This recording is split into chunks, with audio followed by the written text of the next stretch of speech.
has been a lopsided affair between these two ball clubs through the first two games of the series, and tonight here at the Big A, the Angels and the Red Sox wrap up this three-game set with the Angels trying to salvage the finale. We welcome you inside the broadcast booth and back to Angels baseball here on Fox Sports West, along with Mark Kubica. I'm Victor Rojas, and the one thing that has been on display so far through the first two games, it's been the Boston Red Sox offense, and so far the Boston Red Sox starting pitching that's been very, very good. Now for the Angels, that has not quite been the case. We saw it with Shohei Ohtani. Tyler Skaggs last night got knocked around, and it's kind of something that's kind of carried over throughout the entire season. Starting pitchers not working deep into games. Yeah, Victor, when you're trying to continue playing well, you got to get some good starting pitcher. When you think about the length of as far as starts per game for the Angels starting pitcher, less than 5 innings. So you're talking about 5 2/3 innings pitched. It's the second fewest of any team in baseball. And Tampa Bay is going with a 4-man rotation, and they have a bullpen day. So they need to do a little bit better job. But the one thing that jumps out, 6-0 record in which the starter goes at least 5 innings. And one of those starters, it's been Nick Tropiano. It's our Carl's Cam replay, and he was outstanding. Went 6 2/3 of absolute dominant pitching. His fastball command was there. His knuckle curve very good. His splitter was excellent. He got a lot of first pitch strikes. He attacked the strike zone very well. An aggressive club, Kansas City, just like this Boston club is, if you establish the strike zone early on. That's going to be important. Limit the amount of pitches per at bat against these Red Sox hitters and get them to chase when you're ahead of the count. Well, on the offensive front, the Angels need to get it going. Eduardo Rodriguez, the left-hander, is on the mound for the Red Sox. Halos have struggled a little bit against left-handers. No Cole Calhoun in the lineup, but Shohei Ohtani is in the lineup tonight, starting at DH while Chris Young gets to start out in right field. We're just about ready for baseball here at the Big A. Nick Tropiano taking the mound. Sit back, relax. Lineups at first pitch when we return. Dead away center. Gardner back, turning around. Oh, he did it! He knocked it out of here for a gritty! Albert shoots one down the left field line, hit well, going back on it. Paulo Orlando at the wall, gone! Big fly for Albert Pujols.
Angels Baseball on Fox Sports West is brought to you by the Jeep Cherokee with 30 Highway MPG. Visit Jeep.com to learn more.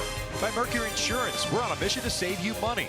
Log on to MercuryInsurance.com to get a fast, free quote and see how much you can save. And by your SoCal Mazda dealers.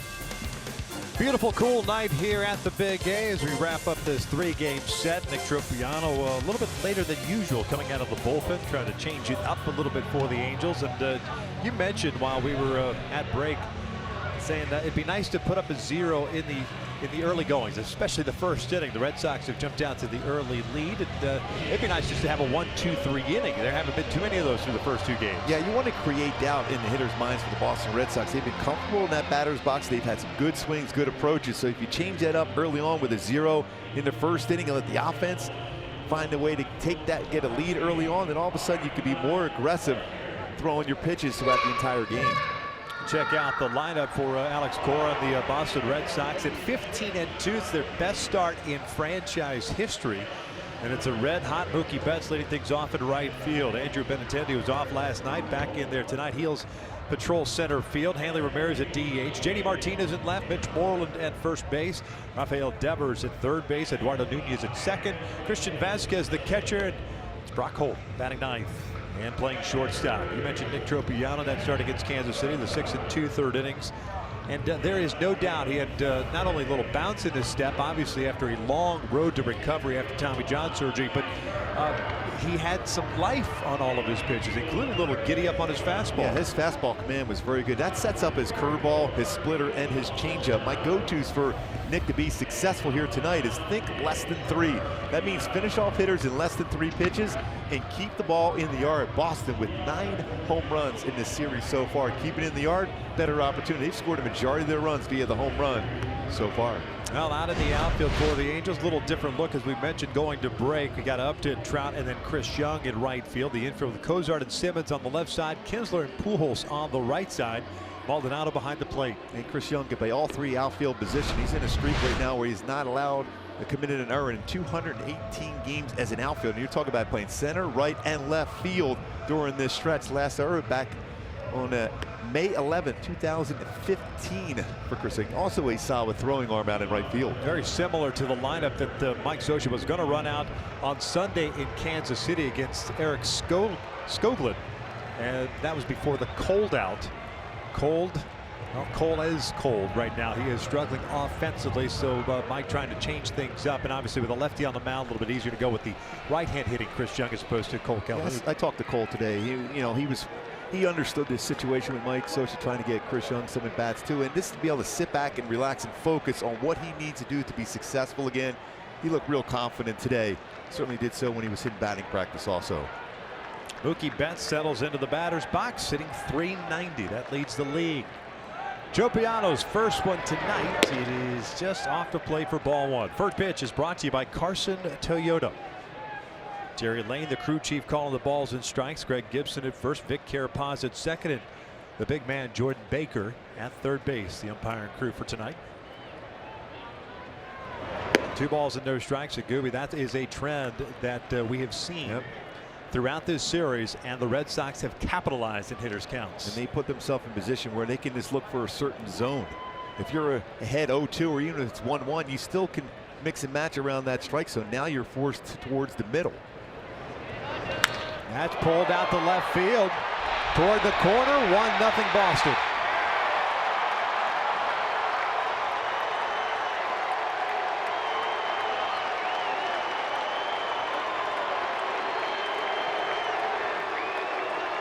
Mookie Betts hits his 6th of the year. He had a leadoff home run against Ohtani on Tuesday night. Boy, falling behind in the count, running that fastball, stays hard to the plate, right upper part of the strike zone. And as hot as Mookie Betts is right now, he is not going to miss it. The 10th home run hit by the Red Sox in this series. And this is just the beginning of the 3rd game. And this is not Fenway Park. Now the concern too is that was just an 88-mile-per-hour pitch that was up in the zone.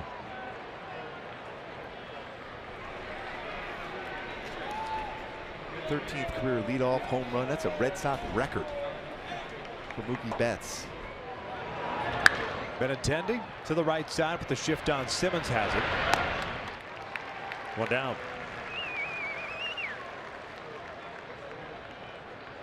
The Angels, who for the first time this year have lost 2 consecutive games, have fallen behind for the 3rd consecutive game here tonight on the Betts home run. 23rd hit by the Red Sox this season.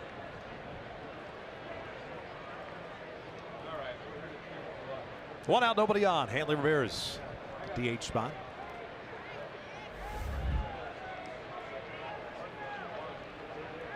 .322 batting average, 3 home runs, 15 runs batted in. Fouls this one back. Perfect example of this Red Sox team that if it's in the zone early, they're going to go hacking. That's the 3rd career leadoff home run for Mookie Betts against the Angels in his career, of that 13, which is a Red Sox record.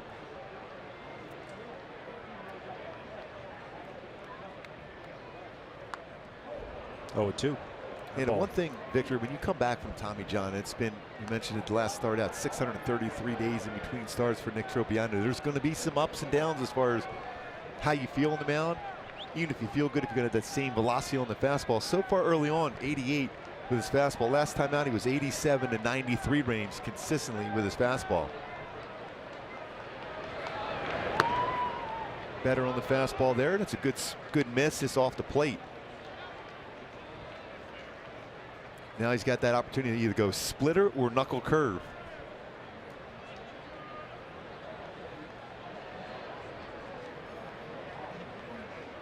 One ball, 2 strikes. 1-0 Sox on the Betts leadoff home run. 2-2.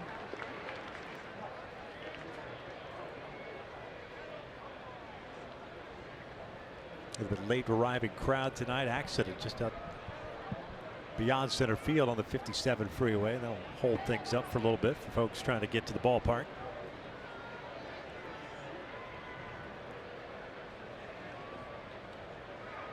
Now the 2-2. Just off the plate.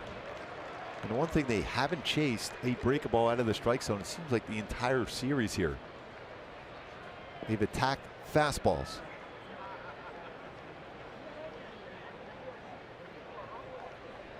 These are the times, if you feel comfortable with your break ball, it's a good time to try a 3-2 break ball. Laid off, and it's a walk.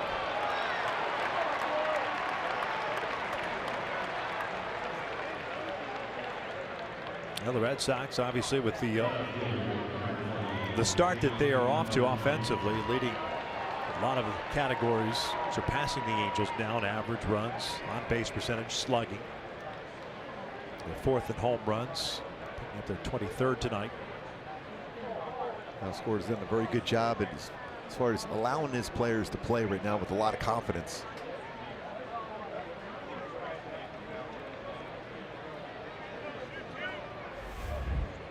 JD Martinez, the left fielder, .313 average. Homered last night, his 4th of the year, and he'll look at a strike. Oh, but even going back to that last at bat for Ramirez against Tropiano, 0-2, ends up walking him. Talked about the need to finish off hitters as quick as possible, because they're seeing all his out pitches here already in the 1st inning. You want to make sure you have a few of those tricks up your sleeve as the game goes by, where you have an RBI situation where they haven't seen all your pitches yet. You're throwing everything in the kitchen sink, just trying to throw a strike, and at that point, you've got nothing left to show them. No new wrinkle, no new anything. That means you have to be perfect with location, unless you're throwing upper 90s, and that's not the case. Tropiano with good movement. One around, no balls, 2 strikes. JD last night ended up with 4 hits, 3 singles, and a home run, scored 3 times. Now this time, if you're Chris Young out in right field, you have to be ready. You see he's talking with Mike Trout out in the outfield, anticipating something his way, especially with a pitch on the outer half of the plate.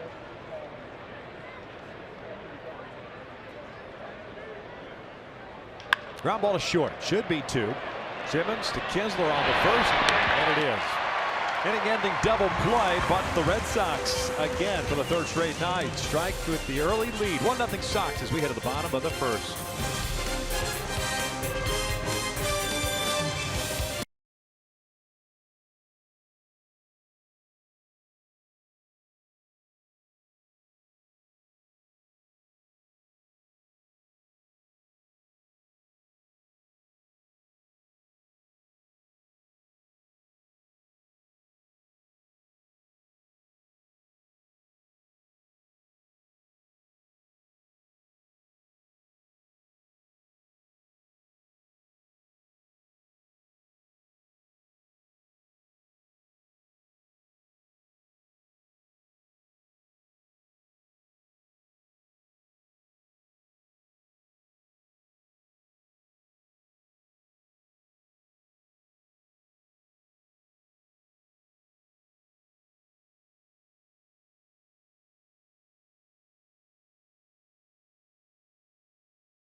Nine, it'll be Kinsler leading things off. He'll play second base, of course. Trout's at center, Upton's in left, Pujols at first base, Simmons at shortstop.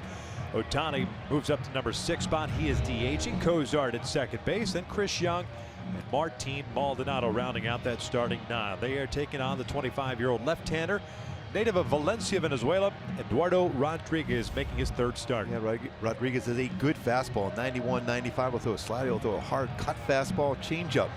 My go-tos to be successful against him is shorten up those swings. Don't try to pull the ball. He pitched a lot of pitches on the outer half of the plate and drive those mistake fastballs. Mentioned there's a lot of fastballs. Kinsler takes outside. He in at 368 with a home run, 2 runs batted in. He was on board all 4 times last night. 2 singles, a walk, and a hit by pitch.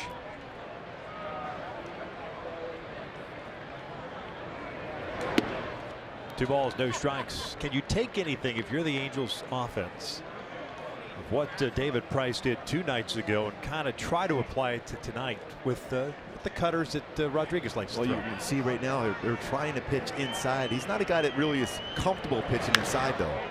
Kinsler underneath this one out to center. Benintendi there. 1 down. Take a look at the Sox on the defensive side of things tonight.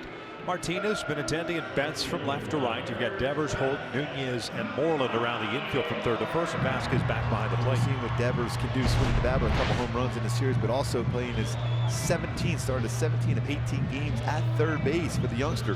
.935 fielding percentage, has committed 3 errors so far at third base this season, but a strong throwing arm and good range. I mentioned the 4 errors for Boston. The Angels have committed 5 on the season. Trout will take a strike on the inside part of the plate. Like a 286. Tell you what, Trouty would love that pitch right back there. That's exactly where he wants to try to drive it. This one's slicing, fouling out of play. No balls, 2 strikes. And again, you're going back to what David Price did. Cutter in, elevated fastball. Even though coming into that game, David Price was talked about as far as using his 2-seamer a lot more, but he became a sinker cutter type pitcher. Working from that third base side of the rubber tonight, much like Price did. Fell back, good rip, and that got Jerry Lane in the right arm. Right in that bicep area, elbow. You have protection around certain parts of your body there as a home plate umpire, but that's one of those spots where you just not. Jerry Lane's been around for a long time, a solid umpire right on that bicep tricep area.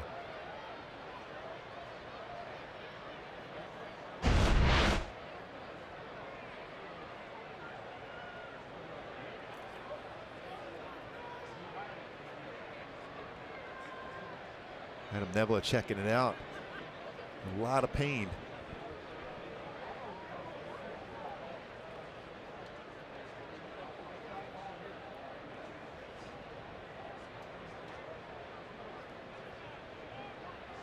Greg Gibson, the first base umpire, is heading back down to the umpire's room, so he's going to get his gear on.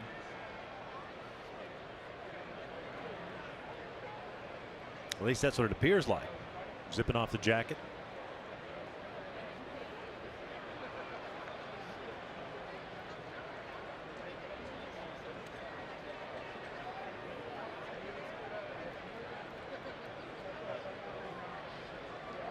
Fastball fouled straight back into the arm of Jerry Lane, the crew chief. It's a 93-mile-an-hour fastball fouled directly right back off the arm. You can see right there in a lot of discomfort. Adams going to walk him off. It's a slight delay here while Gibson gets his gear on. No doubt Lane will go down and get x-rayed, make sure nothing is broken.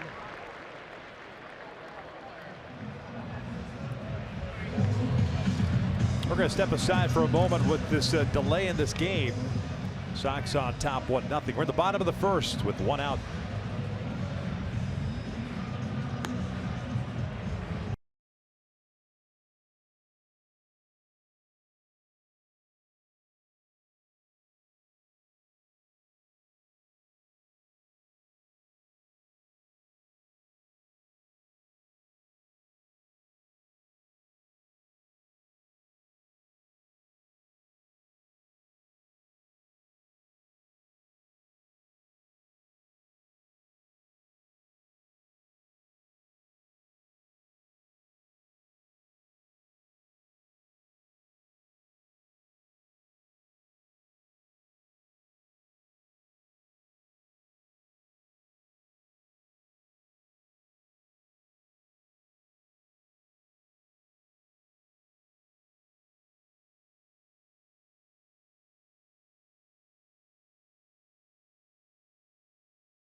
Dealer today by Jack in the Box. Try the new Cholula.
Your Hyundai dealer today by Jack in the Box. Try the new Cholula Buttery Jack, part of the Buttery Jack family, only at Jack in the Box, and by your Southern California Toyota dealers. Well, we're in a delay here at the Big A as Jerry Lane, the crew chief and home plate umpire tonight, took a foul ball off the bat of Mike Trout into the right elbow bicep area, and he has been taken off the field by Adam Neville, the Angels trainer. And we're waiting for Greg Gibson, who was stationed at first base, to emerge from the umpire's room from underneath the stadium, the bowels of this ballpark, and have the home plate gears. And take a look at the replay on that foul ball. You see, it's a firm fastball, and Trout was on that foul that went straight back off the arm of Jerry Lane. Christian Vasquez and Mike Trout keeping Jerry Lane up because that got him square on the arm. Hopefully everything's going to be all right with Jerry. One of the best guys, best umpires in baseball. Always a pleasure to have a conversation with him.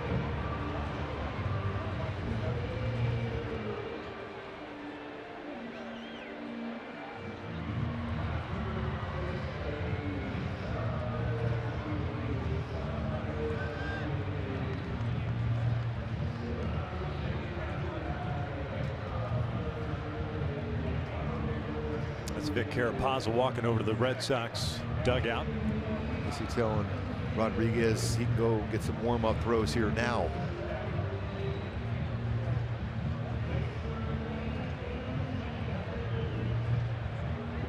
Is this something that as a pitcher did it ever bother you when you had little delays like that?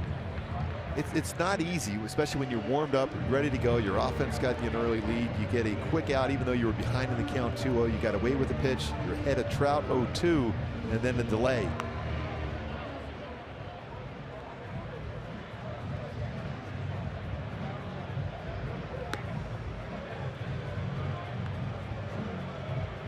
How quick a foul ball goes back and hits an umpire off that bat of Trout.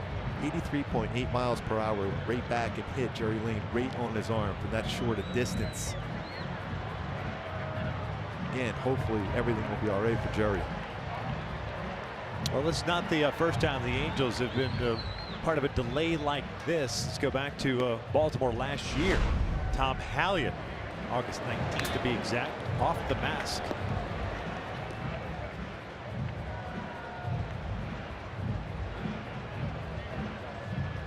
One of our favorite umpires also. You can see there was no way he was going to be able to continue at that moment. Same thing with Jerry Lane. You saw Jerry trying to get a feeling back in his hand, but he just couldn't.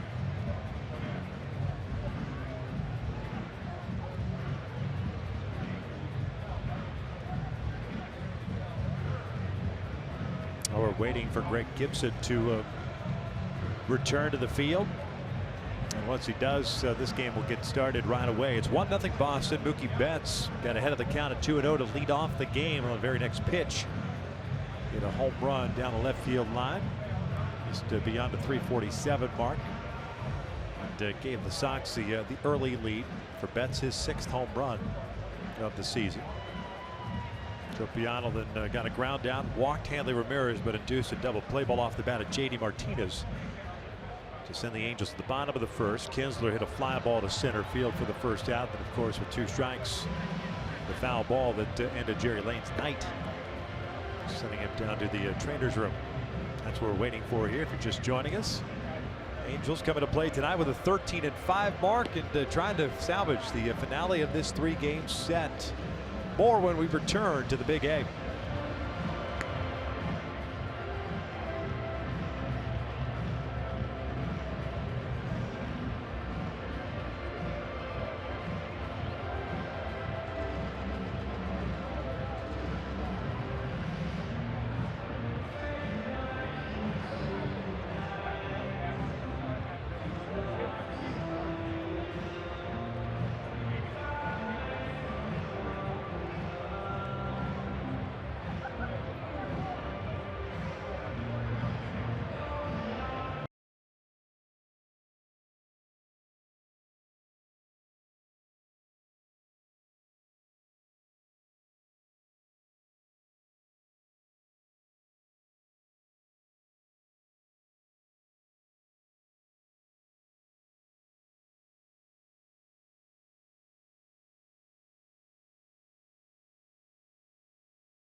Gibson takes the lineup card, puts it in the chest pocket. We're just about ready to start back up here. That's a whole different mindset when you're an umpire, when you know you're the home plate umpire that night as compared to being one of the base umpires. Their preparation completely different. They're looking at reports and scouting reports on movement of pitchers too, where that fastball and breaking balls will end up. They're looking at tapes. They're very professional as far as where they anticipate the pitch being thrown near the strike zone. See him trying to track a couple here just to get a feel for it. A little over 10-minute delay. And, Trout will come to the plate now with an 0-2 count.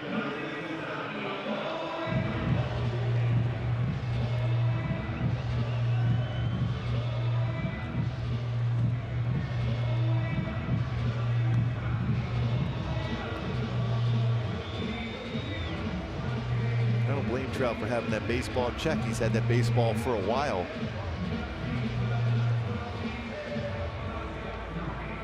Before making a couple more warm-up pitches.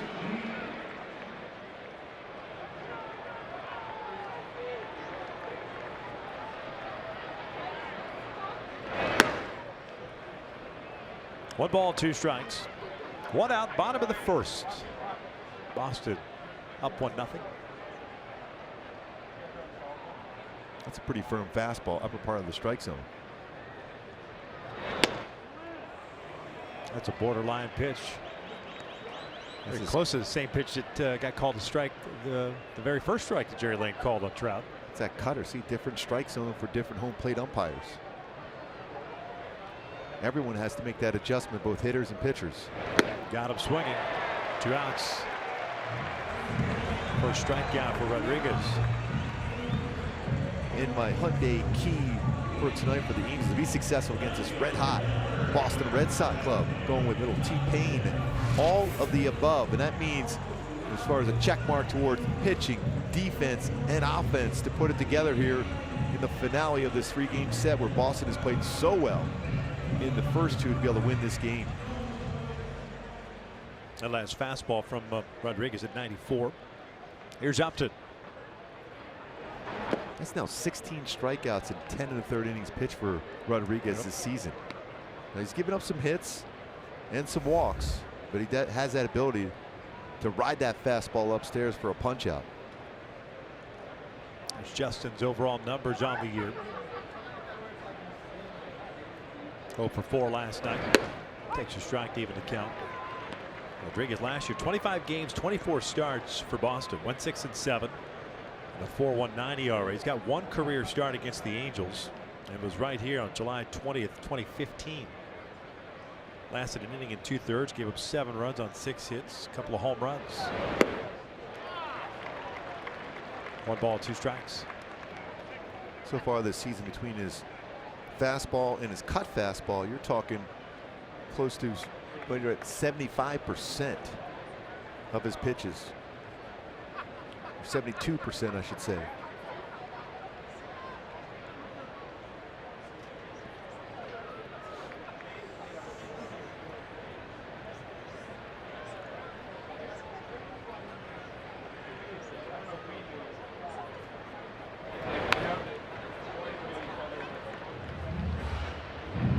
So far the season batting average against his fastball, 238, including a home run against his secondary pitches of 294.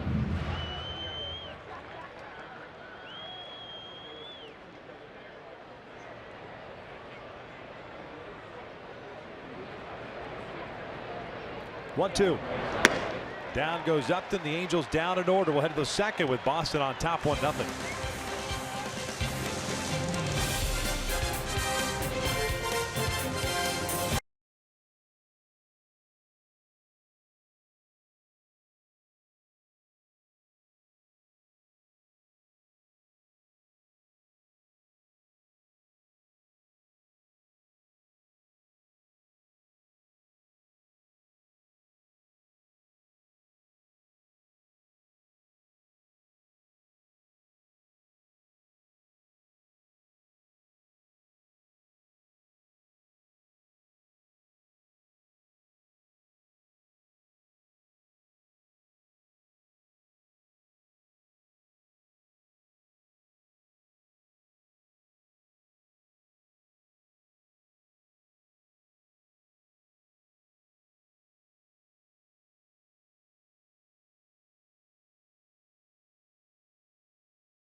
Farmer John while supplies last. For more information, just go to angels.com. Andrew Heaney on the mound for the Angels. Jeff Samardzija making his season debut tomorrow night for the Giants. Under the impression he wasn't going to be back till sometime in May. They lied. We also heard that Mookie Betts wasn't going to play game 1 of this series. They lied. Yes. Tropiano down 1-0. Faces Moreland, Devers, and Nunez here in the Red Sox half of the second inning. Kessler out in shallow right field. First one for a strike. Moreland last night ended up going 3 for 4. 2 singles and a home run. And 4 runs batted in. He's got 6 now on the year. That's a real good splitter. Between his changeup and splitter, that should be an effective pitch against Moreland because he's geared up for a fastball, especially upper part of the strike zone. That starts upper part of the strike zone and drifts down and away. Good pitch.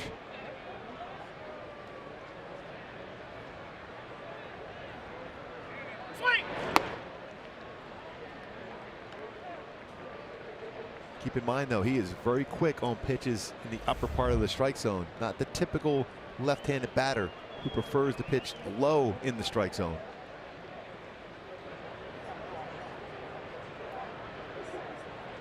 One, two. Got him looking. Down goes Moreland. 1 out. First strikeout for Tropiano. Not a lot of wasted pitches in that at bat. Also, a high fastball 0-2 comes right back with that off speed to finish him off. There's the splitter. Very little rotation in the seams. Perfect spot. And the speed of that pitch. 8-mile differential between that fastball up above the strike zone and then that splitter. And being able to throw it in 2 different spots, huge. Devers fouls the first one back. You swing, you get a hitter to swing and miss at the one that's down in the dirt. And all of a sudden he sees that rotation or lack thereof on a pitch again that's up. He's thinking maybe it's going to dive down or away, and all of a sudden it just drops right into the strike zone. Just the perfect pitch.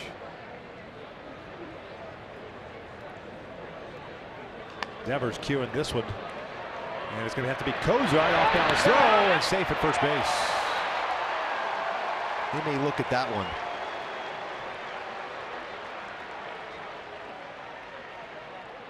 Devers gets down the line pretty quickly.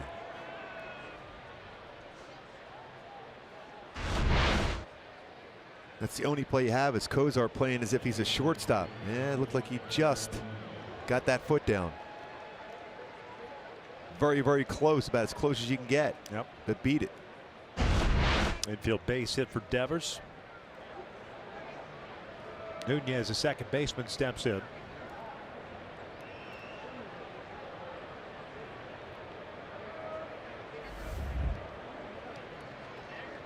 Eduardo hitting .268. 5 doubles, 2 home runs, 6 runs batted in. 1 for 4 game last night. Single. Take down the stairs.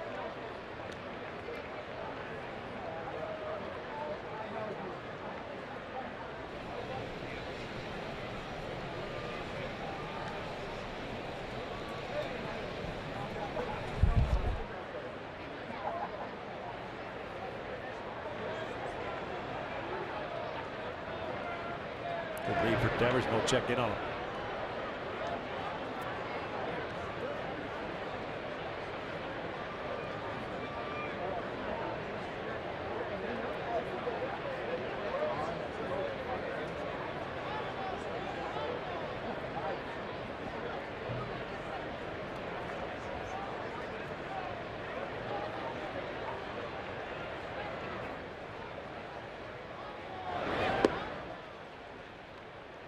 Two count.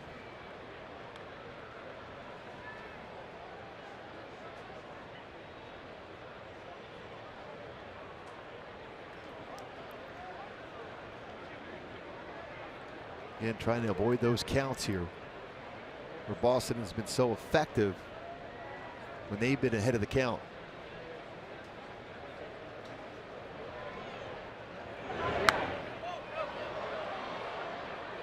That's the pitch on Nunez, and he's just willing to take whatever's given to him, just punch it out the other way.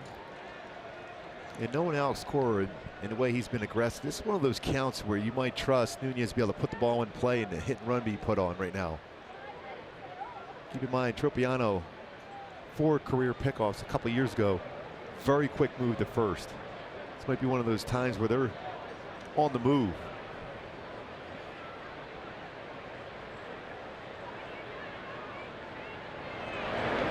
Lifted down the line, slicing out of play. 2 balls, 2 strikes.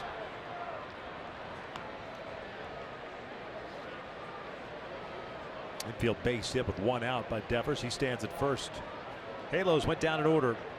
Top of the first. A couple of strikeouts for Rodriguez.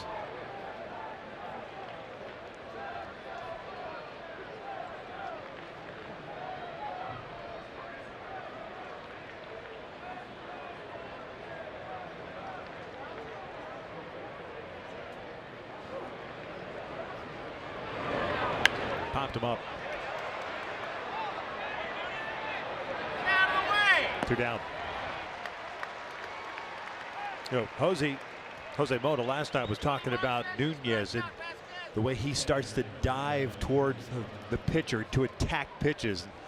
Perfect off-speed pitch way out in front. That's the only thing you could do with that pitch. Exactly. That's what you're going to try to do to him a lot. You see he's frustrated getting back into that dugout. He's already moving forward. He's trying to keep his hands back as best he could. Ends up popping that one straight up, and Maldonado able to track that one down and get the second out. There's certain hitters you can always remember they're going to have either a high leg kick or a guy that's moving forward, like a Ruben Sierra was, Bobby Bonilla. If you can do that as far as a pitcher, whether you throw off the timing in your delivery or the pitch itself, you have a better chance of getting them out. Ruben Sierra. That was some kind of talent there for a while. Yeah. But he had that high leg kick. If you can do something as far as slow down your delivery or at least change it up during a sequence against them, you can get him out in front. But if you made a mistake anywhere near the strike zone, it was going a long way. To all fields. Yes. Christian Vasquez, an 0-1 count. He's catching tonight. Had the night off last night. 244 on the year. See how quick that move is for Tropiano.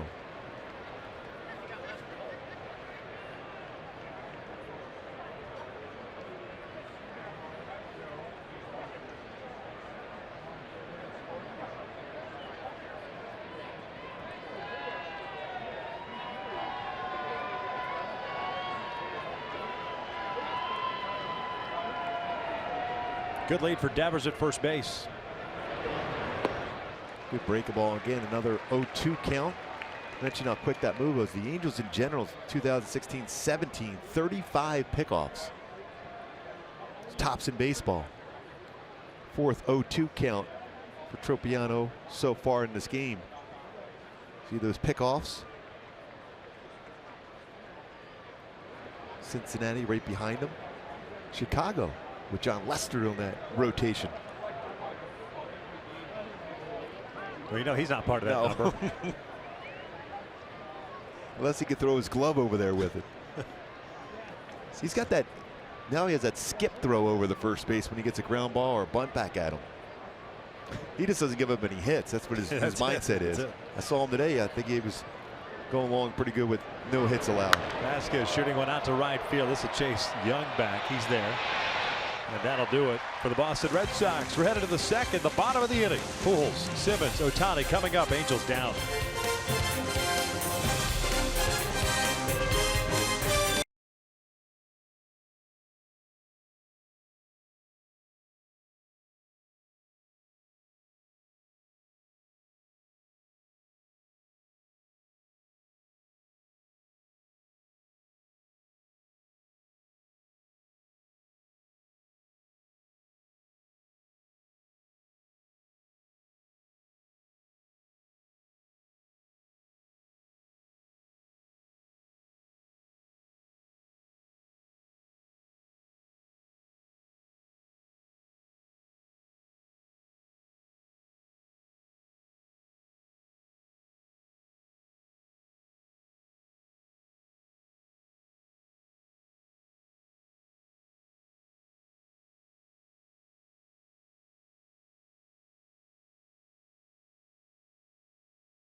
Cleveland Indians face off against Adam Jones and the Baltimore Orioles Saturday, 1 Pacific on FS1. Stream it live on Fox Sports Go.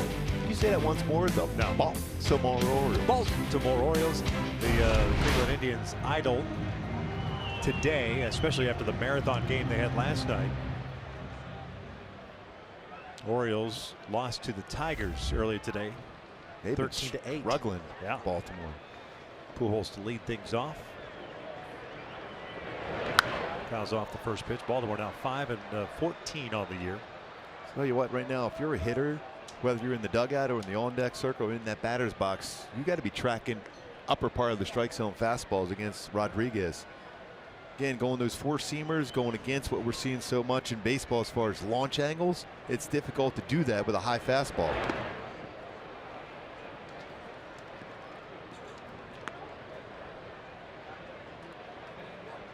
Albert last night collected 1 hit, 1 for 4. 2,990 career hits, 10 shy of the magical 3,000 hit plateau. Playing it straight up defensively. That was down and in. Don't see that too often. Yeah. Usually have 3 infielders on the left side. Would that be an indication they're going to try to pitch him away? That's what generally Eduardo Rodriguez does a lot. Pitches away. Although we've seen him throw a few fastballs in, he's going back away again. That's a pretty good changeup.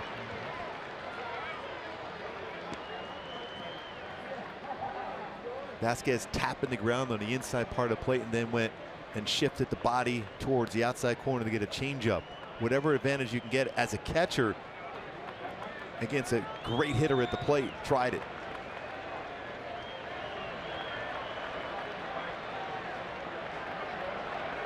Two now. Albert chops this one towards short. That's Brock Holt. One down. Brings up Anderson Simmons, and before he comes to the play, we're talking about Ruben Sierra and Gooby. Here's a perfect example of that leg kick. And if you can just throw the timing off just a bit, you're all right. But if you don't, that's what's going to happen.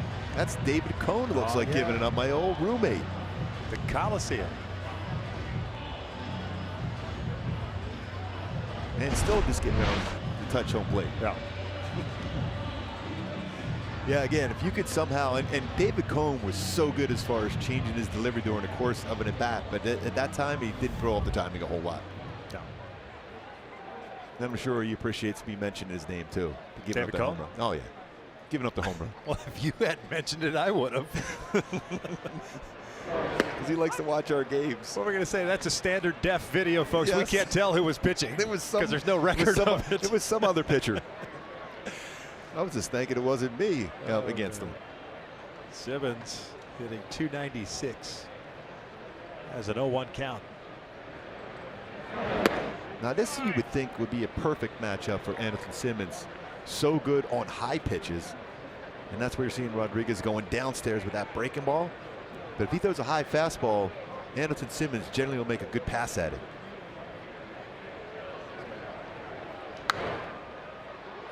He's on that high fastball.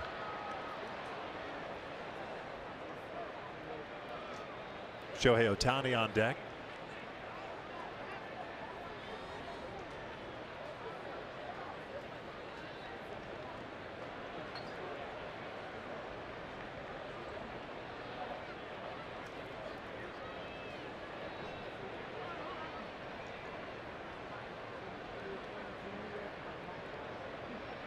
One and two.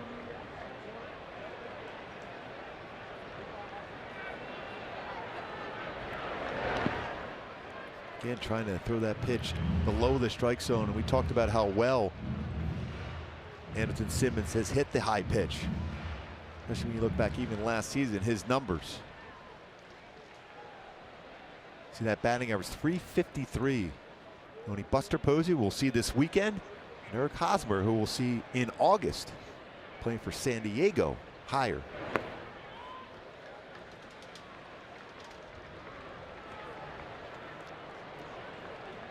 Full count. 4 up, 4 down for Rodriguez, including a couple of strikeouts.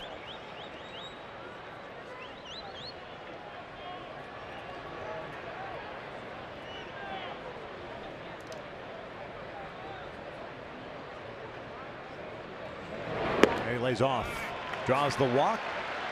First base run of the game for the Angels, and here comes Shohei. That was a real good at bat by Anderson Simmons. It was Shohei Ohtani coming to the plate. Let's take a look at our tools of the trade, brought to you by Ram Trucks. You talk about similarities between the stance itself and a very good power hitter, and Bryce Harper, the front one. See the spread of the legs, very similar. Little high kick, high leg kick for Harper to create his power from that back leg, but not a lot of movement, but similar as far as the spread of the legs and then the power swing and the contact on the bat. More violent swing for Harper, a sweeter, smoother swing for Ohtani, but same results a long way off the bat. Rodriguez from the stretch for the first time tonight. Ohtani cuts through that first one. 86 miles per hour. Shohei hitting .367. 1 double, 1 triple, 3 home runs, 11 runs batted in. We go the lefty on the mound, getting to start at DH. 1 for 7 against left-handed pitchers so far this year.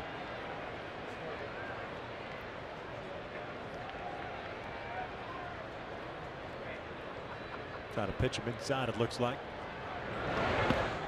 And the thing, so far this season, left-handed batters against Rodriguez, 0 batting average against him. But in his career, though, lefties have hit him better than righties. .269 for left-handed batters versus him.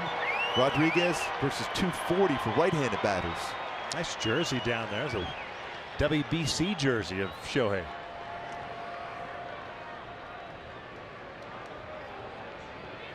Devers, a third baseman, towards the shortstop position. Vasquez sets up outside. 1-1. Ground ball back toward the middle. Holt is there. His only place to first, and they that was a close play. And Simmons alertly takes third base. Nobody's at home. Simmons thought about it and ends up going back. So smart, though, Anderson Simmons. We talk about how he's already thinking ahead as a shortstop. The same thing when he's on the bases. He sensed that and recognized on a play like that, that whole third base is going to be wide open. If you don't get back to the plate, he's going to go all the way around and score on an infield ground out.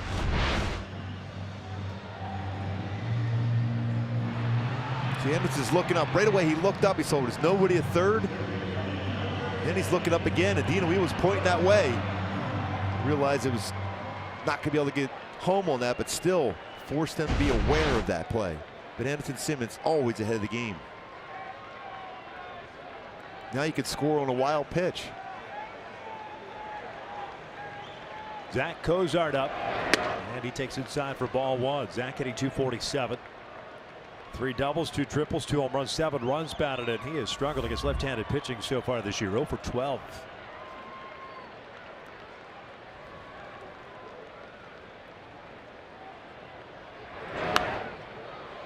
Halos last night 1 for 7 with men in scoring position, 2 for 11 overall in the series.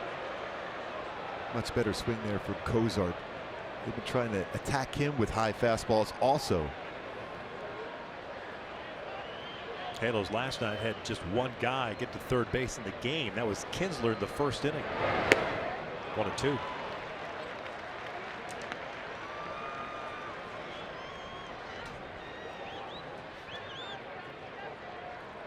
Cozart so far in this series 4 strikeouts. We showed that graphic earlier in the season how well he hit with 2 strikes last year. .263, tops in the National League.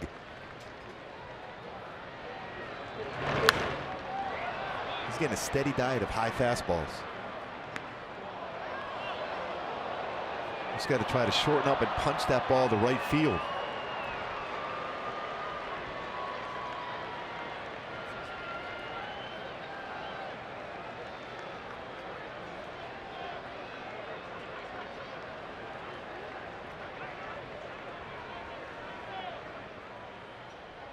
One, 2 again.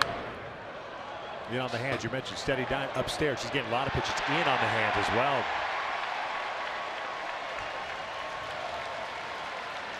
Nice play by a fan on the ricochet down below us.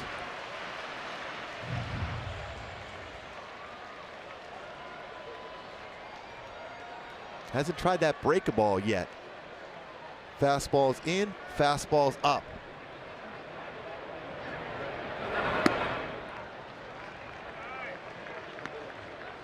A little drop down as far as his elbow. This is a pitch right now if you're Cozart. you're in better position to get a chance to attack a pitch. Because that slight variation in delivery may cause Rodriguez not to hit his spot on this 2-2 count. Ground ball left side and through. Brock Holt can't come up with it, and Kozar finally snaps that over against lefties. It's a 1-1 game. And for me, that's a run because of Andrelton Simmons. He's able to get all the way over to third base and then scores on that base hit by Kozar. And he went down, he got that fastball, a little cut fastball, backdoor cut fastball, and gets it by, hold it short for an RBI single. And if he's able to make that play, he's not throwing out Kozar. Says bye-bye that Oford versus lefties. Here's Chris Young. Something like that. Yeah. Young this year, 3 for 11. Look at a strike, starting right fielder tonight. 1 double, 2 runs batted in. Native of Houston.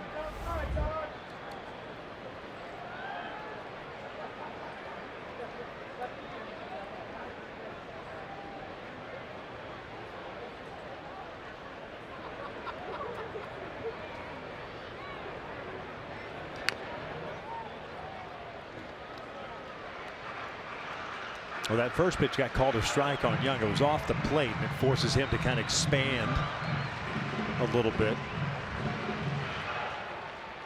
Behind of the count now at 0-2.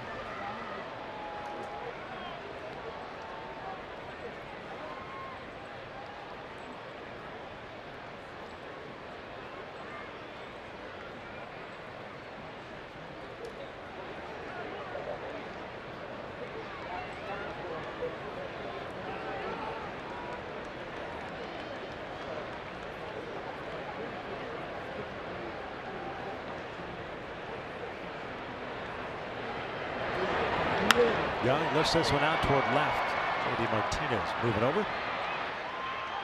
He'll squeeze it for the third out, but the Angels do get on the board. Kozar with a 2-out RBI single. 1-1 game as we head to the third.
I'm Alex Kerr, and we've all seen how dangerous this Boston lineup can be. They've now blasted 10 home runs in this series, and when I talked to Nick Tropiano yesterday, I asked him what he's learned and taken away from watching these first 2 games of the series. He said, it's really all about strike one. When you fall to tough counts like 2-0, 3-1, they get comfortable up there, and I think it just comes down to getting ahead and controlling counts. And Gooby, we've seen Tropiano take his own advice and settle in after giving up the leadoff home run on a 2-0 count to Mookie Betts. Yeah, he's got 4 0-2 counts since that point. That's the important thing against this Red Sox lineup.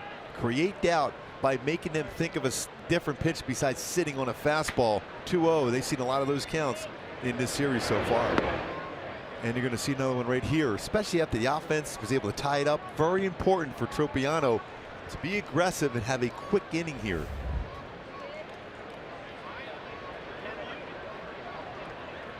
Nine, 1-2 for Boston here in the third. Brock Holt, a .207 batting average. Starting shortstop, takes low. 3-0. That was a pretty good pitch. That's the lower part of the strike zone.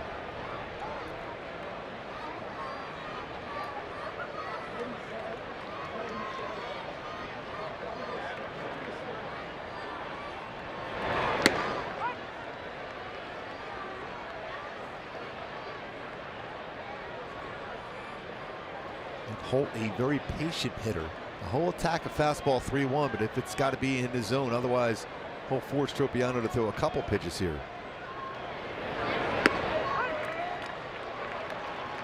So he was looking on the inner half. That pitch was away, took it. You're going to see a lot of pitches thrown to Holt during the course of the game.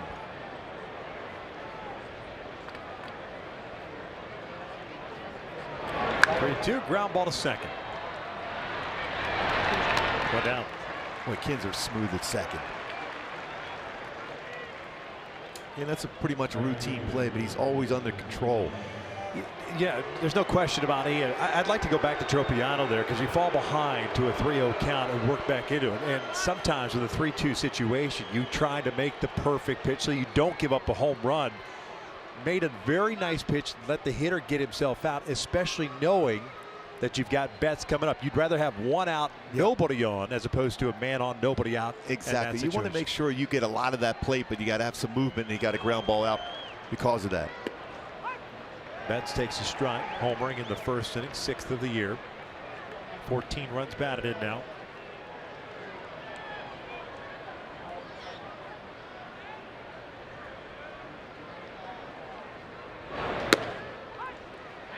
It's a very deep lineup for Boston. It's only going to get better as the season progresses. You get Bogarts back, Pedroia.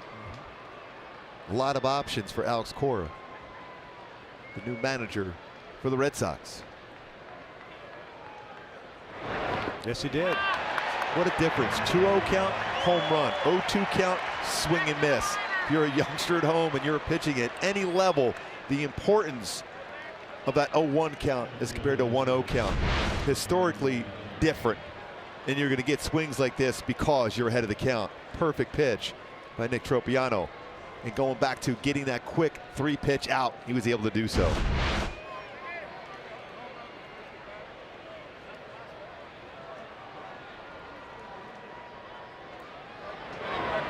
Two outs, nobody on. Benintendi grounded out in his first inning plate appearance. Takes a strike. Got the shift on now for a hitter who runs very well. That's a good splitter again. Yeah, there's no doubt he went around. It's a 6th 0-2 count tonight.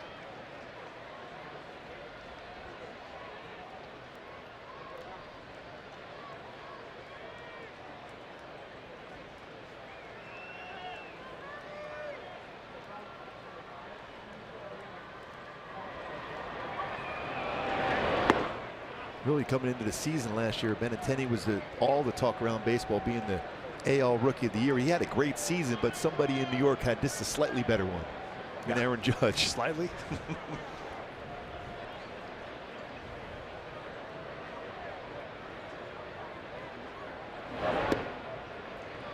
Just off the plate. Like 10 rookies last year had 20 or more home runs.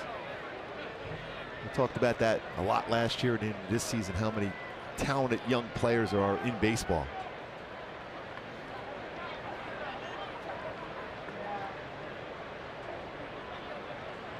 Two balls, two strikes, two outs. Hanley on deck. Tried to bring that one back, just missed.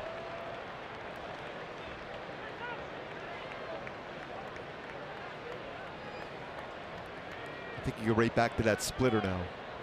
42 pitches, 27 of them strikes. Now the payoff.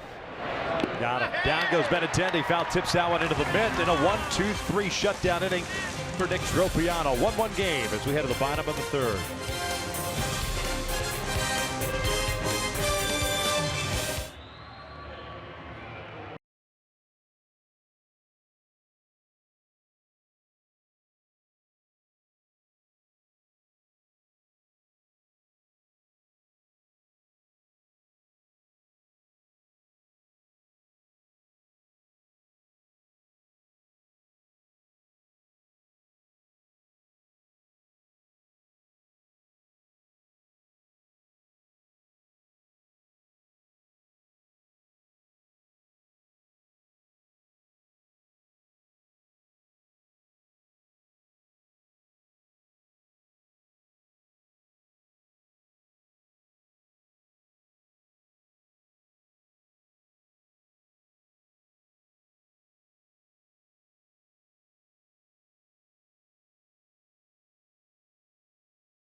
Toyota. In the first inning against Justin Upton, you're seeing exactly the patterns. Rodriguez, a couple pitches lower, then fastball. Comes back with a changeup going down and away. Then another cut fastball, and then finishes with the fastball up. And that's what you have to look for as far as patterns, especially for Trout and Upton, is that high fastball. See if he goes right back to that pattern in which he was successful in the first inning, and make those adjustments, bring him down in the strike zone, and then drive the ball to right center field. See if the adjustments are made here in the third. Just like the Sox in the top of the inning, 9-1-2 for the Angels. Maldonado, Kinsler, Trout.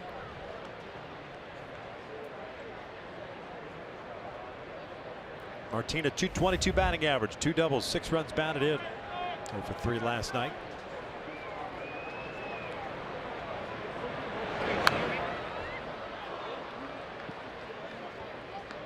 Generally throws a lot of his fastballs away, although he has shown some fastballs in and cutters in. I think the approach against him is try to drive the ball as a right-handed batter to right center field. And if he throws one of those off-speed pitches down the lower part of the strike zone, then you can get the barrel of the bat and try to pull it. Ground ball over to third. One down.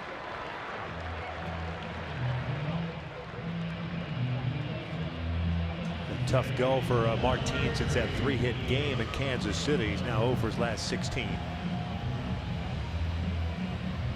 Top of the order coming up at Kinsler. Yeah, he went 2-0 before flying out the center. I would imagine right now Kinsler's looking for a fastball on that inner half, and he's going to let it go here. He's going to try to drive it. He's at 47 leadoff home runs. It just missed an opportunity back in the first inning. Look for that first pitch fastball. He was looking at it, and he got a breaking ball. He was hunting the fastball.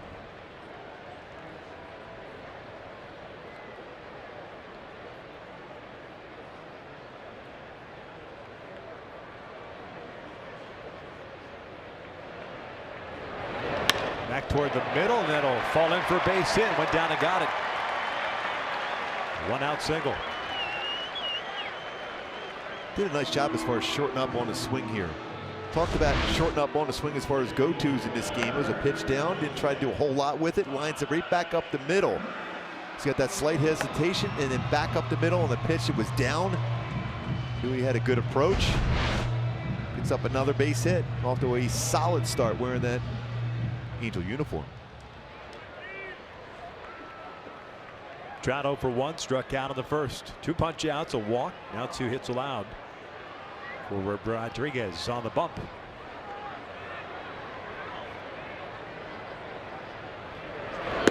Rodriguez making his 3rd start.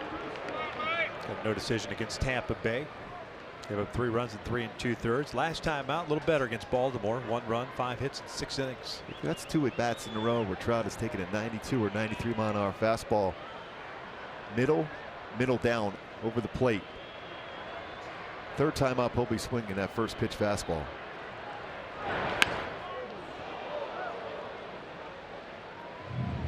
Now see if he goes back to that pattern, that high fastball we talked about against Trout and Justin Upton.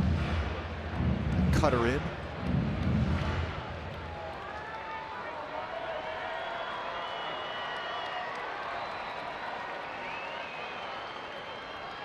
Price was able to jam him in game 1 with cutters in.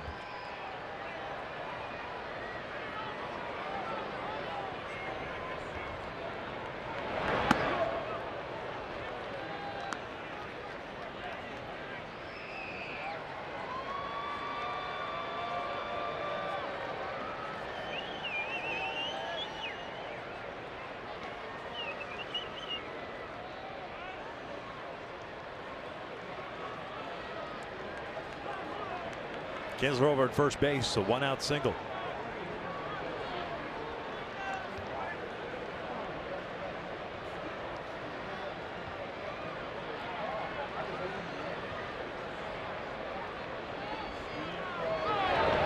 Jammed it.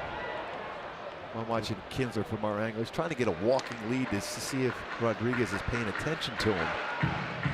Just as he gets a little bit further out in his lead, he holds the ball a little bit longer. Very difficult to steal against him.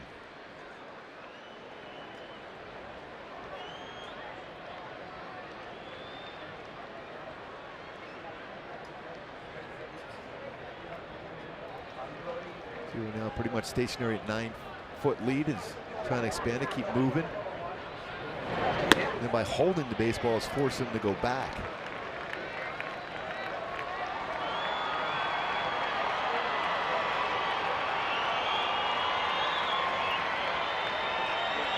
It's a lot more aggressive Rodriguez than we have seen in the past. Granted, only one time, but when you watch him in games this year, it seems like someone must have gotten in his ear and said, listen, you got a pretty good fuzz for lefty. Especially when you can ride it upstairs. You know, mention that high fastball. I was talking to Tyler Skaggs today. The one pitch he wanted back against Devers, he in his mind, he thought, well, maybe I should have went that high fastball because he had a good one last night. Rodriguez can rush that fastball upstairs very well himself. Count evened up at 2 balls, 2 strikes. 1 out, 1 on. Chopper left side, Devers goes to second.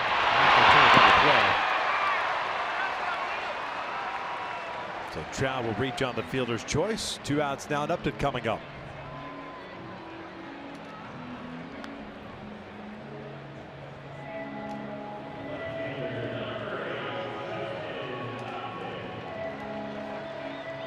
Upton struck out in the first.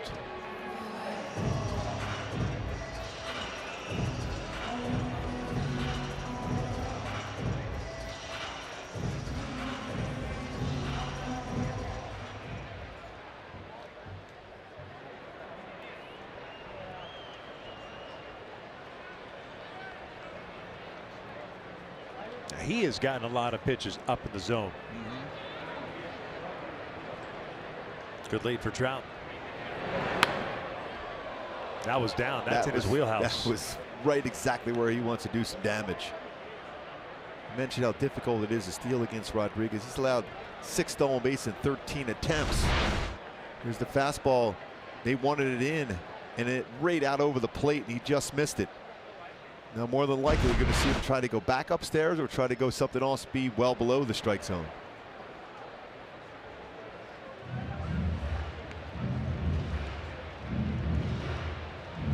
And a lot of times as a base runner, when you're trying to steal a base against a left-handed pitcher, you're going all first movement, but he holds the ball so well, it's difficult to do so.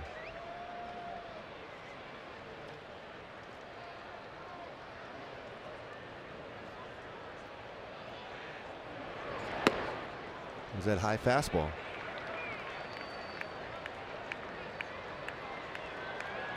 Just one career pickoff. So he's got about an average move to first. He comes from that Cliff Lee school of pitching as a lefty. Quick slide step and then holds the baseball. It's difficult to steal against him.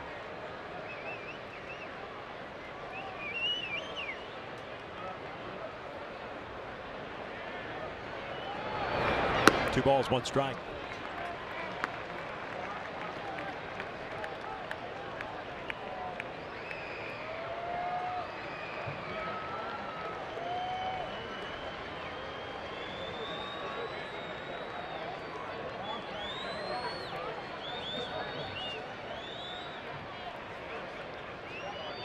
Tied at 1. We're in the 3rd.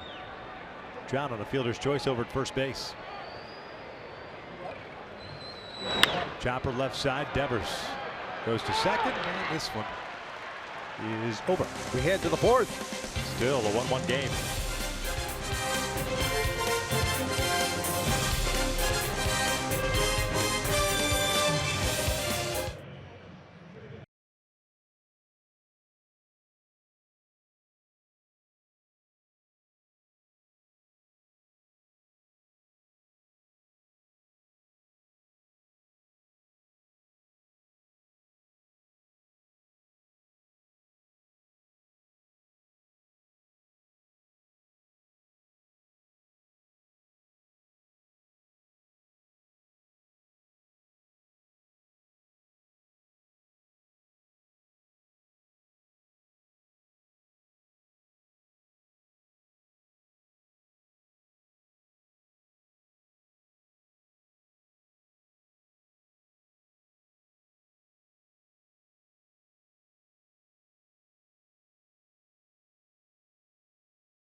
1:07 is the first pitch. At least that's the time that it is scheduled for. Fans in attendance will receive a tote bag courtesy of MLB Network while supplies last. For more information, go to angels.com.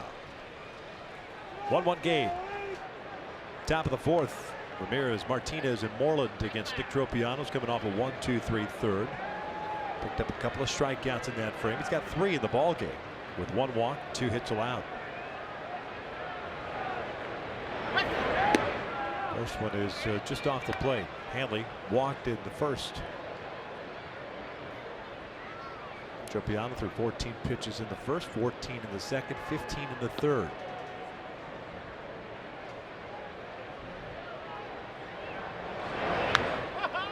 Dangerous spot there. He wanted that fastball away, and he just dropped his elbow enough. It drifted out over the plate, but he got away with it.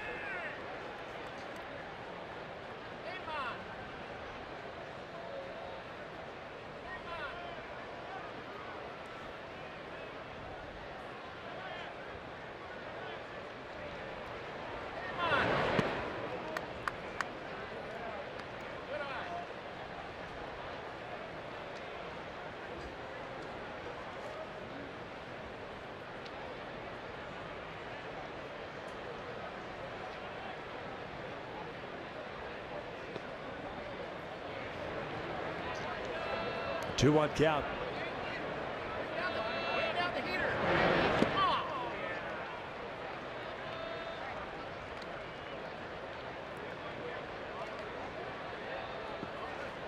The ability and the confidence to be able to throw a secondary pitch in this count, very important for Tropiano. Because if you're going fastball, you got to make sure you hit the outside corner at the knees.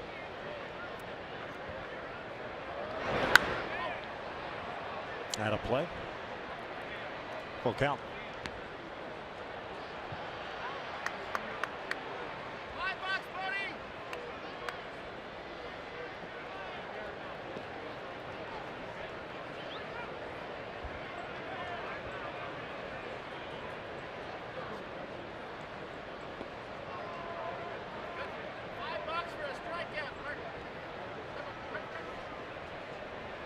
Fourth full count for Tropiano tonight. Yet another 3-2. Hanley draws the walk for the second time.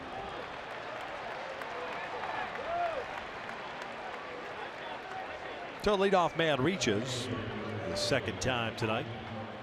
The other was the leadoff home run by Betts.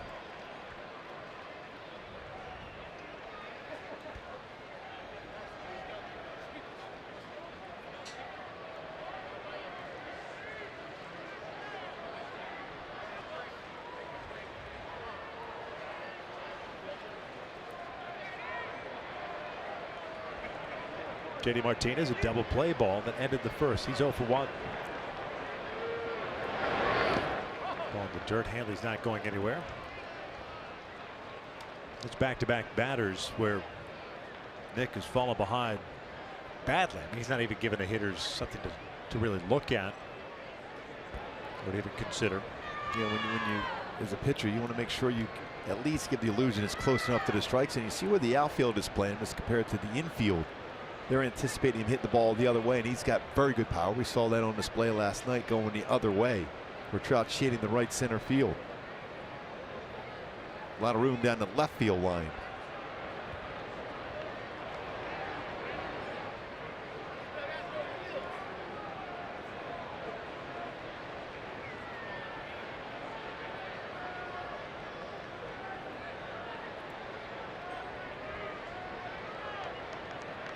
Both teams with 2 hits. Single and home run for Boston. 2 singles for the Angels. And it's a 2-0 count.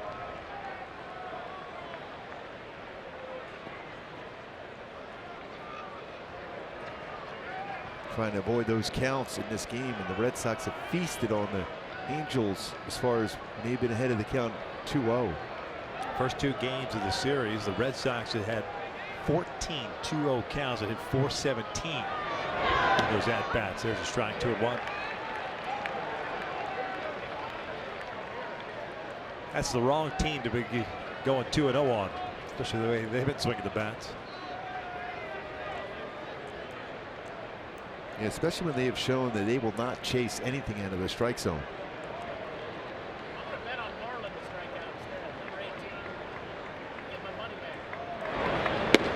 Ran that one back, caught the corner. That's a strike, really, because of Martin Maldonado behind the plate. Just kept his glove there. That was off the outside corner, but gave the illusion with no movement in the catcher's mitt that it was in the strike zone. So good at that. Gibson's called that pitch. He called it on Chris Young. So if you're going to get an inch or a ball or two off the plate, try to take advantage of it. See if they go with the off-speed pitch. It's a bouncer foul. And this is why Martin Maldonado is so good. You have that opportunity now for Tropiano to go a little bit off the plate to get a called third strike here. As far as framing pitches, 657 pitches that were called strikes that were not in the strike zone. A little over 3.5% total pitches. That's the second highest in all of baseball. Martin Maldonado really, really good getting those extra strikes called that are not in the zone.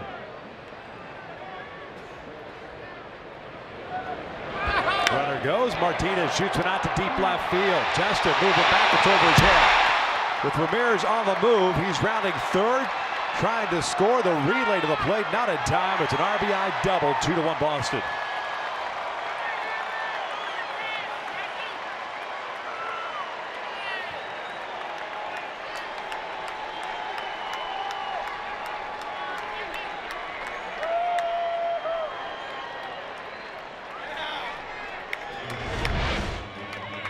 That's a splitter that didn't have that bite to it. He went down and got it.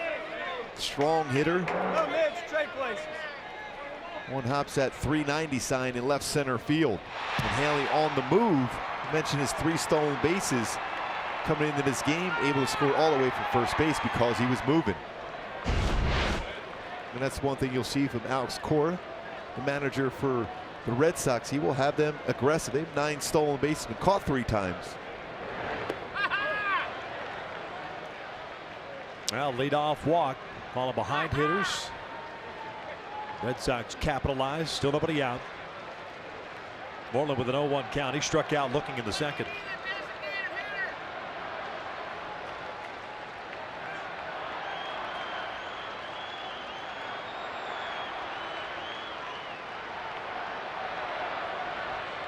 Very solid with that batting average this season.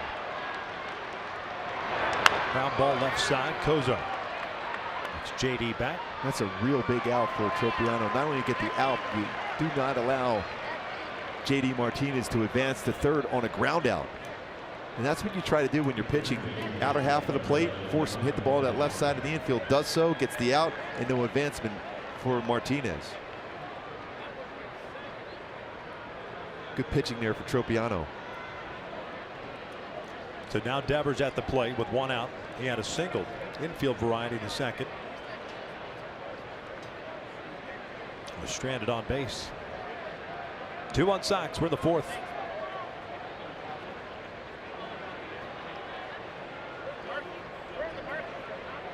Simmons toward the middle, trying to hold JD Martinez on. Kinsler out in shallow right. I would not be surprised if they put a pickoff on here at some point, especially with a dangerous hitter at the plate. Speaking of dangerous, that's a dangerous pitch down and in on Devers. And that's where you're having that quick conversation.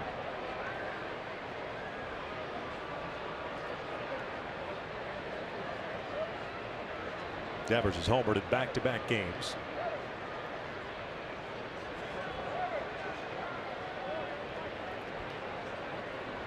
Because you have a runner at second who's trying to establish a bigger secondary lead. Doesn't run as well as he once did. So he wants to put himself in position to be able to score on a single in the outfield. And by doing that, that's how you can put a pickoff play on a second. Tropiano with good footwork. And we know how quick the tag is for Andrelton Simmons.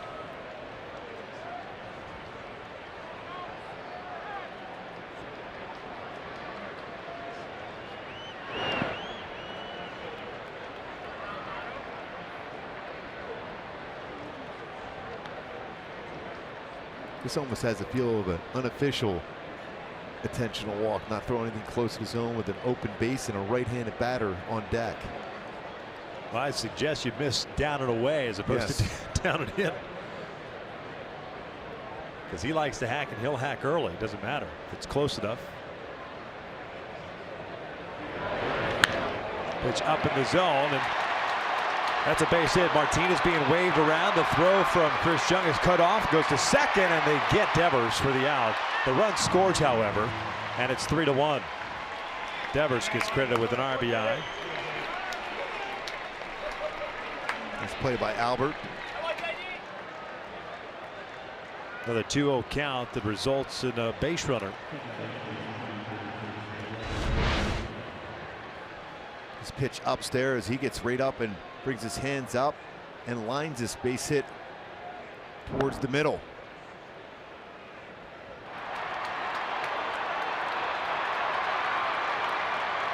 Nice job by Albert getting that out, preventing a potential even bigger inning with a runner in scoring position and a run scoring. 2 outs for Nunez, and he'll look at a strike. Sometimes, Victor, I think as a pitcher, when you have an open base, you force him to hit your pitch that's not in the strike zone. Especially the way Devers has swung the bat in this series. Second hit tonight. Now, if you get ahead, it's different. Yeah. If you're behind 2-0, you know he's going to be up there hacking. You got to make sure it's a non-strike. And trust that you can get a double play here if Nunez came up with 2 on, even though he's a dangerous hitter himself. Breaking ball popped up. Playable for Maldonado and Cozart. Cozart calls him off. And the third out is in the books, but Boston retakes the lead with 2 runs. They lead at 3-1 as we hit the bottom of the 4th.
California Ford dealers.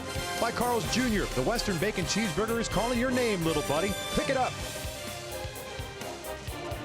Boston on top 3-1, bottom of the 4th inning. Pujols, Simmons, and Ohtani coming up. Eduardo Rodriguez on the mound for the Red Sox. 2 strikeouts, 1 walk, 2 singles allowed.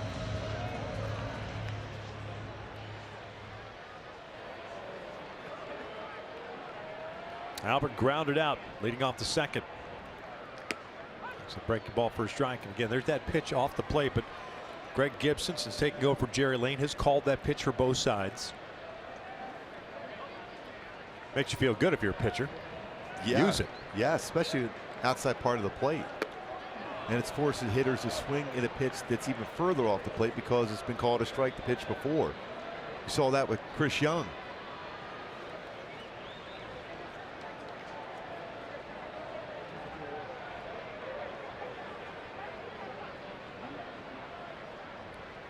Albert skies at the left, shallow left. Brock Holt calling for it. 1 out.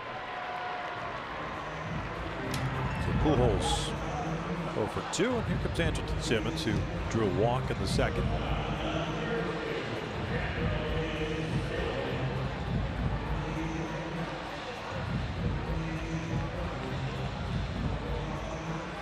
if he'll try that high fastball first pitch here against Anderson Simmons. Simmons picked up another walk. 47 last season, a career high. 7 this year. He got his fastball.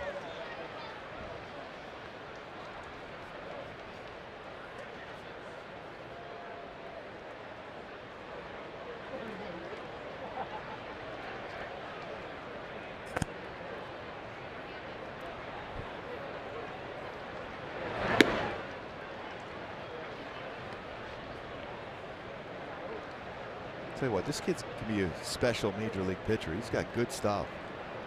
The Red Sox have been waiting for him to develop Rodriguez. Certainly looks like he's got some talent. Be a top of the rotation guy. Even though they already have Porcello and David Price at the top of that rotation. Chris Sale, by the way. Yeah, he's all right. He's all right.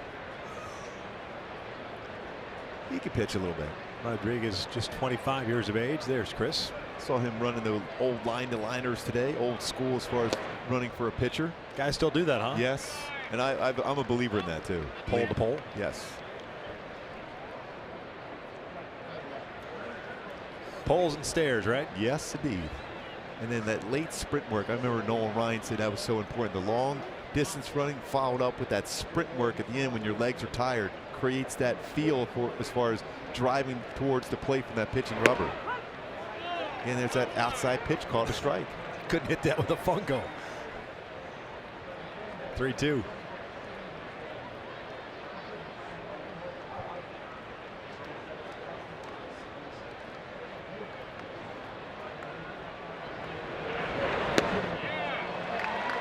Second walk, both to Anderson Simmons. 8th walk of the season for Simba. Shohei Ohtani coming to the plate now. Let's take a look at the leaderboards brought to you by Mercedes-Benz. Shohei Ohtani, his first 3 career home games, homered. 4 other players have done that in their first 3 home games as far as hitting a home run. Over the last 100 years, Matt Kemp, Chris Davis, Tom Murphy. Chris Davis was able to do so in his first 4 home games of his career. Ohtani grounded out in the second. That was a play that with the shift on and Devers going towards second base, Simmons kept on running and went to third and would eventually score on the 2-out single by Cozart. Well, he's got a lot of room in that right field line if he's able to turn on a pitch. See where the infield is set up. A lot of room down that third base line also in the infield, but not in the outfield. Here comes the 1-0. Bottom part of the zone. Evens the count up at 1-1. He's made a real good adjustment on pitches inside. He saw a lot of fastballs in spring. He's covered that pitch. We're seeing a lot more pitches away on him now.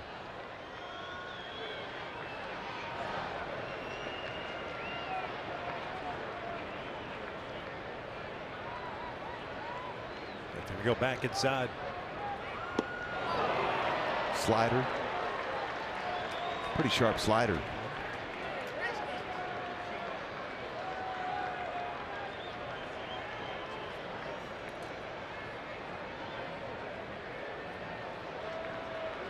Ohtani has been very special, swinging the bat so far and throwing on the mound.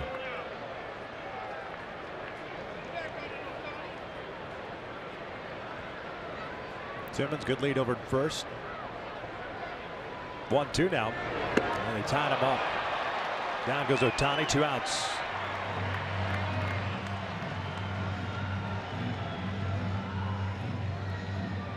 Take a look at Nissan pitch cast on this pitch here. He went with a changeup in. I've always felt a lefty's changeup in on a lefty batter is a very, very good pitch because you're tracking away, and if you're going to get something inside, you anticipate a fastball. So often you don't see lefties will throw a changeup to a left-handed batter, but it can be effective. Here's Cozart, 1 for 1. Pops it up.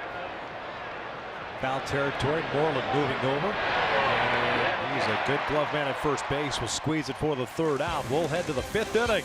Boston on top 3-1.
Go download the app and take Fox Sports West and Angels baseball with you wherever you go.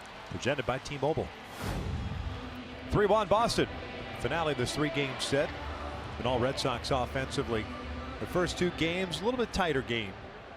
Nick Tropiano fell behind a couple of hitters in the fourth inning, eventually giving up 2 runs to give Boston the lead back.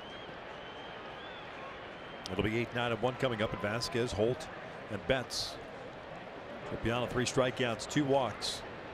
Now 4 hits allowed.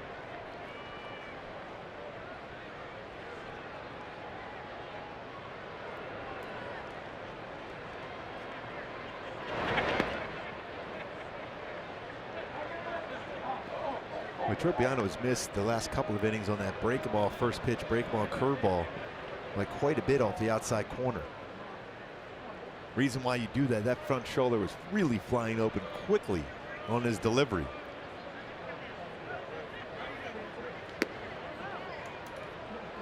Two balls, no strikes. Vasquez, the catcher, fly ball to right field to end the second.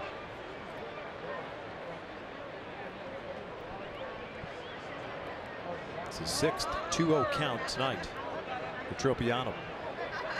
65 pitches. Chopper towards short.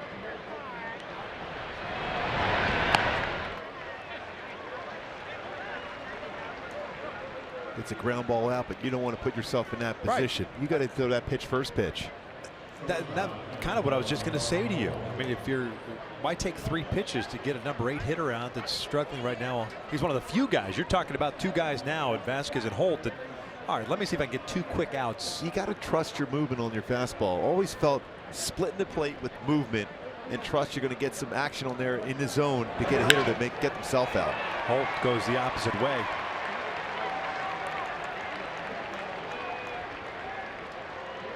He's on board after grounding out of the 3rd inning. And Betts will come to the play with a man on and 1 out.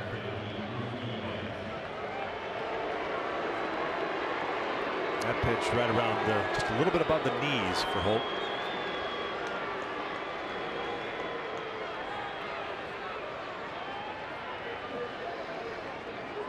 Mookie Betts with a home run in the first, a strikeout in the 3rd.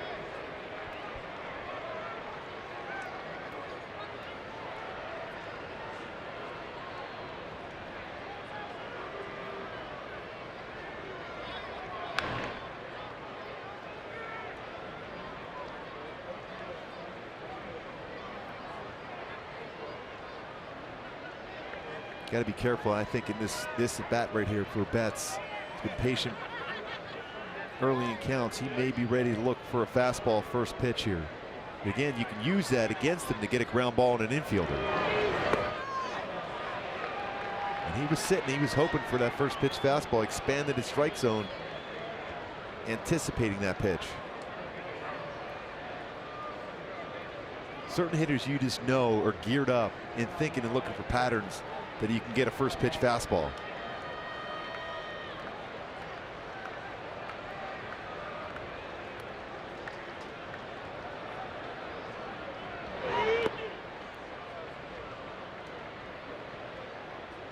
One ball, one strike. 88 pitches last game out for Tropiano, went 6 2/3. 69 pitches so far in this game, and then the 5th inning.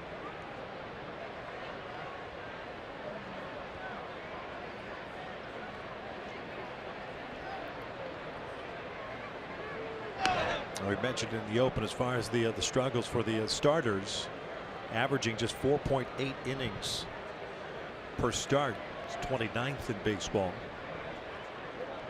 and essentially really last in baseball, as you mentioned, with the Tampa Bay Rays having a 4-man rotation and having a bullpen day every 5th day. That means the bullpen for the Angels 8 1/3, or pardon me, 81 1/3 innings of work so far, and that's the second most behind the Padres. And you put it in perspective, from the starting staff, 86 innings pitched coming in the game tonight.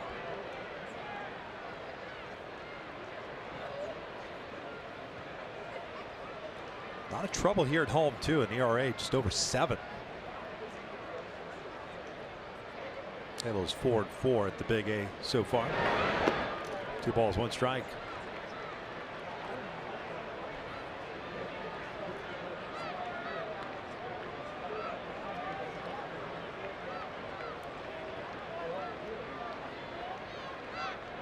A long talk with Tom Goodwin with Brock Holdover first on a hit and run count, 2-1 with 1 out.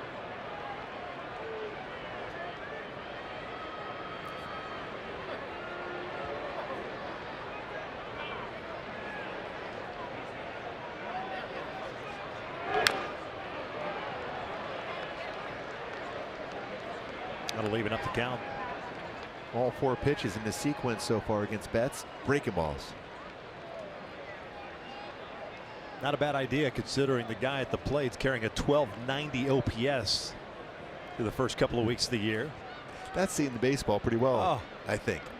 He's got an on-base percentage of almost 500, 486, and he's 1 for 2 tonight. It's like Barry Bonds-like.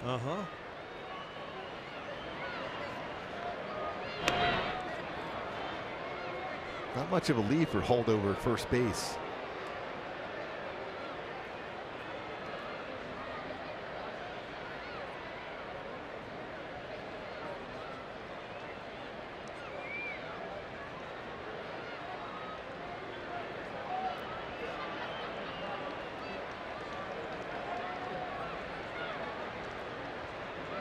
Two. Ground ball to second, should be 2. Kinsler to Simmons. To Pujols, there it is. And getting double play. We'll head to the bottom of the 5th inning. Boston still on top. You threw him a fastball this time, a little bit late on the swing, ends up being a 4-6-3 double play.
Boston on top 3-1, bottom of the 5th inning. 8-9-1 coming up for the Angels. Rodriguez 3 strikeouts, 2 walks, still just 2 singles allowed. That's it for the lefty. 67 pitches.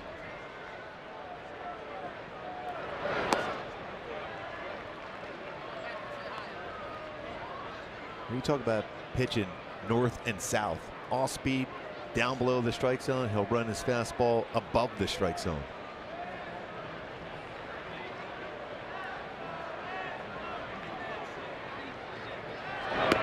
Tied him up. Wanted appeal. Did not go. 1-1. I think if you appeal right away, there's a good chance you can get a strike call. But when it takes that long to get that appeal down to first base, I don't see the umpire call that a strike, but it was pretty close.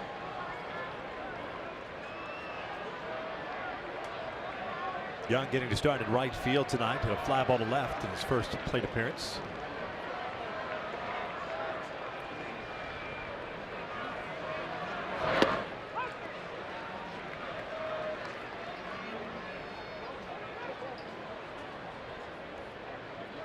Delivered too many of those fastballs in the strike zone around the knees. They've missed downstairs, but he's lived upstairs, like you said, east and west as well.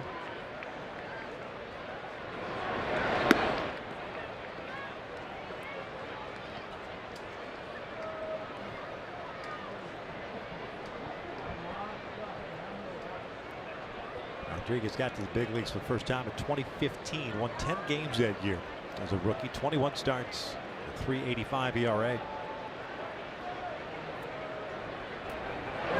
Full count. Good take on that changeup down. Well, I think right now you're going to more than likely see that cutter in, fastball inside part of the plate, either a fastball or a cutter in.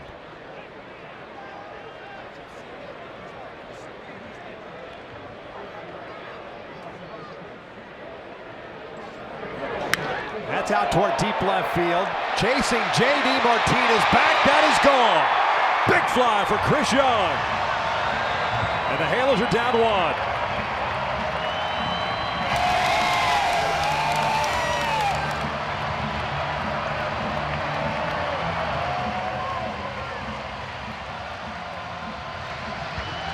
Good swing there for Chris Young. Now it's time for a Coors Light refreshing finish. And he finished off this swing. He gets a fastball a little bit off the outside corner and hits this one a long way. First home run as an Angel. Short through the baseball and over that 390 sign in left center field. What a swing on a cool night. Second home run allowed by Rodriguez. 3-2 game. Here's Martin Maldonado. First home run hit in this series for the Angels. 186 in his career. That's good power to go that far to left center field. The ball's 2 strikes. Maldonado grounded out his first time up.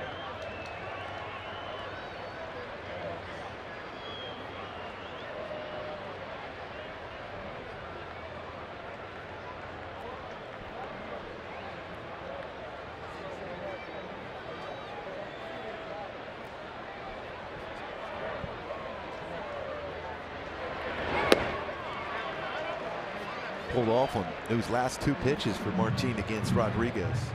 Trying to launch on everything. 0 for 2. Now 0 for his last 17. And when he's hitting well, Maldonado, he's staying back and hitting the ball to right center field. What a swing that was for Chris Young. Top of the order now, Kinsler.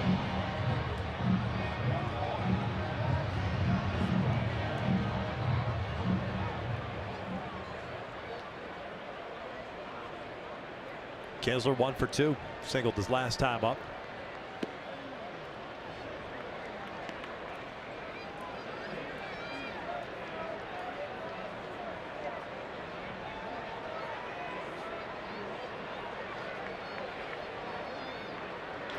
Kinsler gets jammed just enough. Not the left. 2 outs. Remember we talked about it in his first 2 at-bats. Trout Got a fastball 93, middle, and then next to bat a 92 mile-an-hour fastball. It's almost the exact same spot. See if he's ready to go first pitch. Mike's 0 for 2. He struck out on the first, reached down the fielder's choice in the third.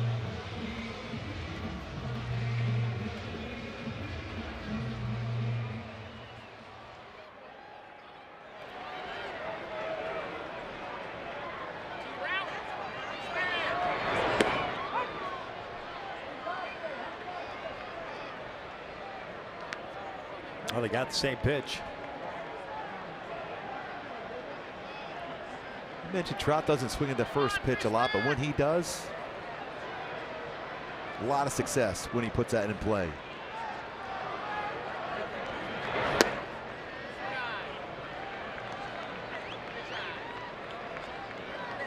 .80 pitches now thrown for Rodriguez here into the 5th inning.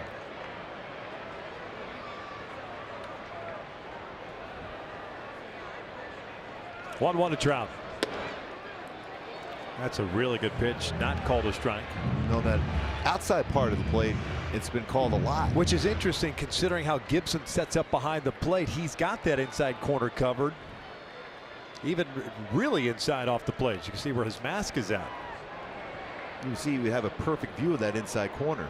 Trout breaks his back with a one-hopper to second. The barrel ends up at the shortstop position. The Angels are done here in the 5th. Chris Young draws the Halos within 1 with a leadoff home run, his first as a Halo. It was a pretty tough pitch, a fastball away. He was able to get the barrel of the bat and drive that one out short through the baseball. Angels down only by 1.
Chris Young hitting his first home run as an Angel.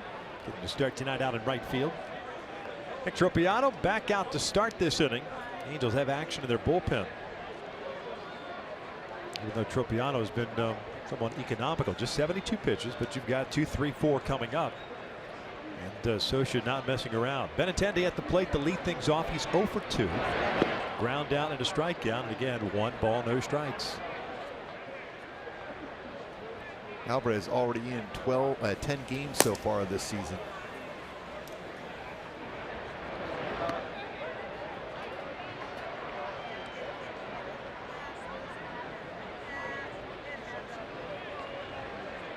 A shift on in the infield against Benintendi.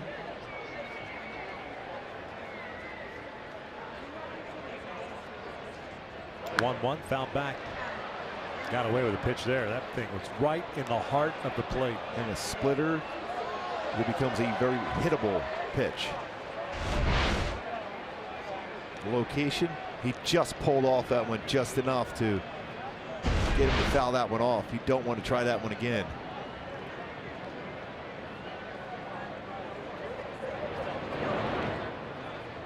Did not go. 2 balls, 2 strikes.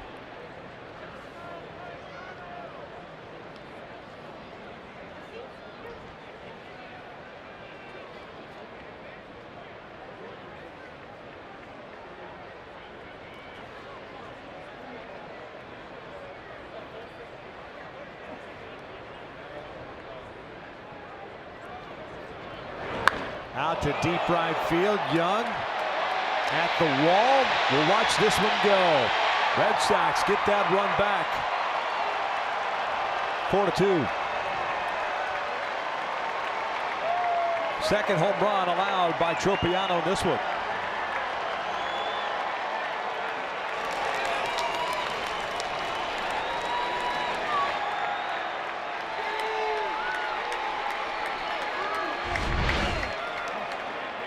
Running that fastball, trying to go inside. Benintendi was ready for that pitch, even though it's slightly above the belt. He catches that one out in front and creates that lift and hits it out. First home run of the season.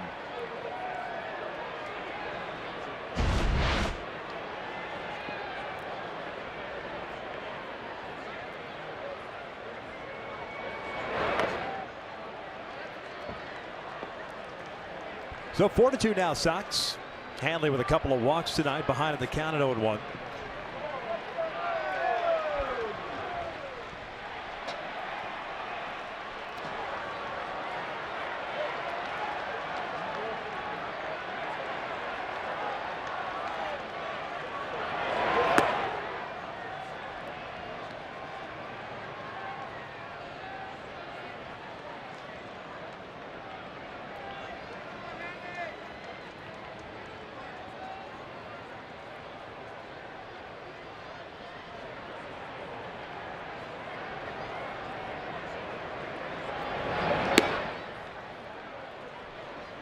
The last batter, Tropiano. Well, actually, he's got Martinez as well on deck, and then you've got Moreland after that, lefty.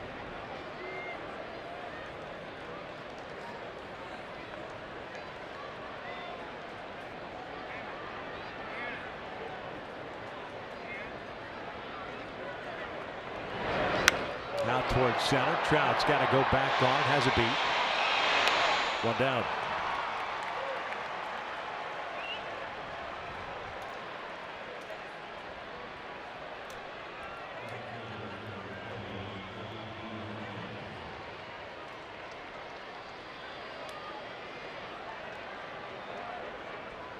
JD Martinez, double play ball in the first inning, had an RBI and double in the fourth. Charles Nagy on the phone now down to the bullpen again. Maybe indeed see another arm up, or making sure that Alvarez is ready for Moreland on deck.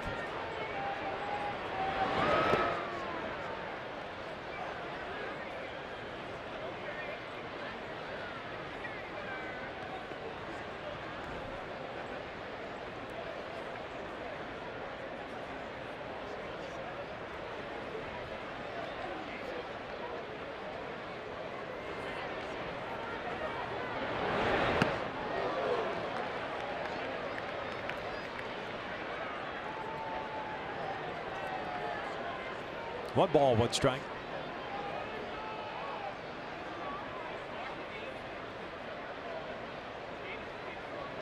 Six hits for the Sox, 3 for the Angels.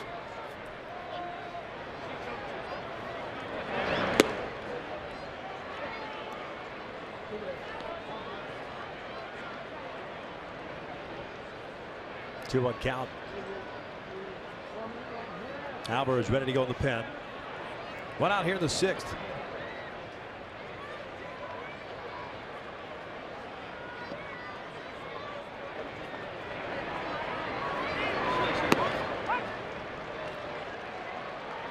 Good spot there on that fastball. That pitch has been called a lot. That pitch just before could have been called a strike, lower part of the strike zone, but in.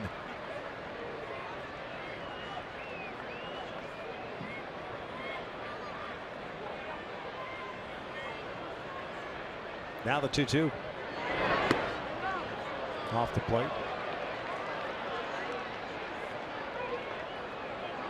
Full count. 5th full count tonight.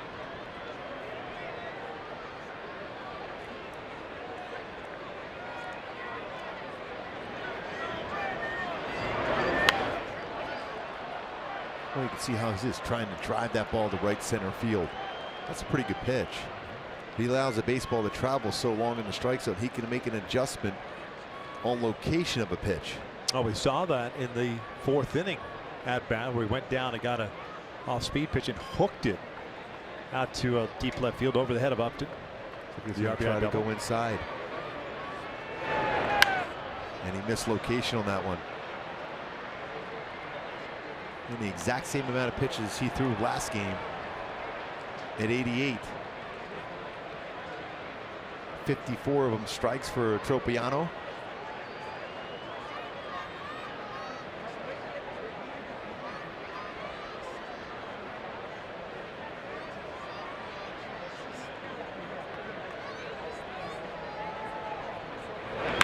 Line to left. That'll do it for Nick Tropiano. Mike Scioscia making his way up as the ball comes back into the infield. Tropiano ends up going 5 1/3 tonight. Moreland on deck. The left-hander. Jose Alvarez will be summoned from the pen. The first change on the mound for the Angels tonight. Boston's on top 4-2. We're in the 6th.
California Toyota dealers, and by Heffernan Insurance Brokers. Insurance and financial services for you and your business.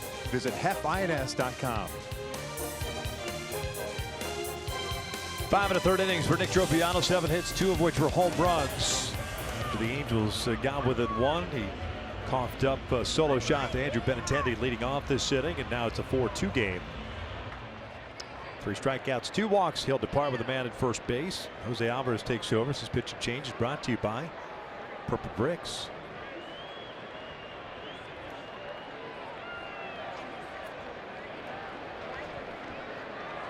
Alvarez 1-0 through 10 games.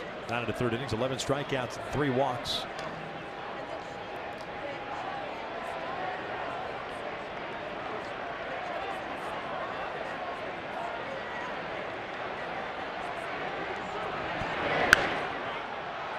So down the line, slicing away from Upton and out of play. What, Moreland is extremely aggressive on the first pitch. He's seeing the ball very well early on in the season. Although 0 for 2 tonight, coming into the game, .355 batting average. Now .333.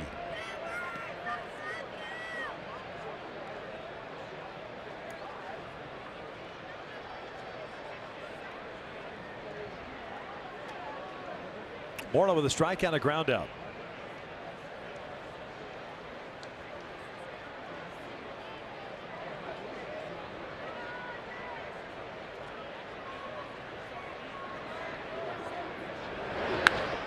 Moreland hits one out to deep right field. Chris Young pulls up. That is off the wall. Stays in play. Going to third is JD Martinez. It's a double for Moreland.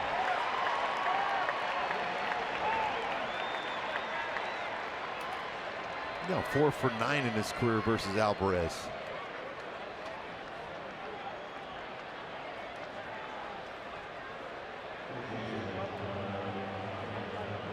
Going to force the infield in.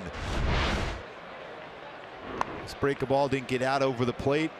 Wanted that outside corner. See where this baseball ended up? Just below that yellow line.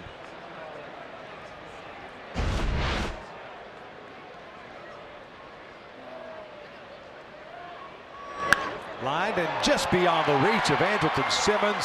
JD Martinez scores. 5-2 Sox.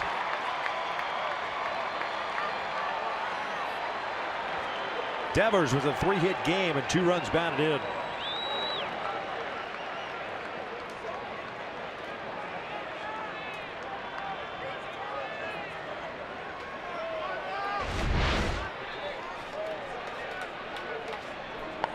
That first pitch, aggressive swinging just over the head of Andrelton Simmons. Not an easy thing to do.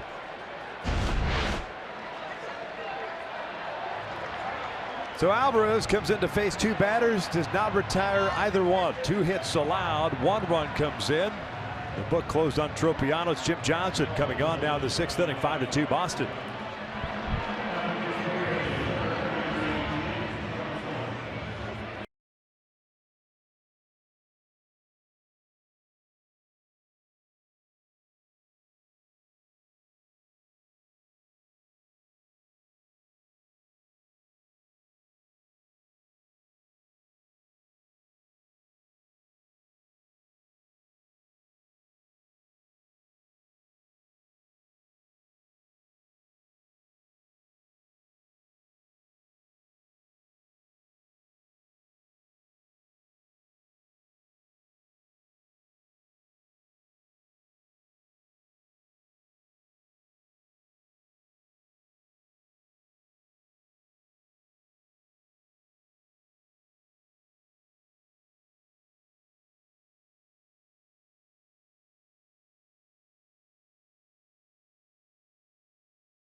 Transmitted in any form, and the accounts and descriptions of this game may not be disseminated without the express written consent of Angels Baseball LP.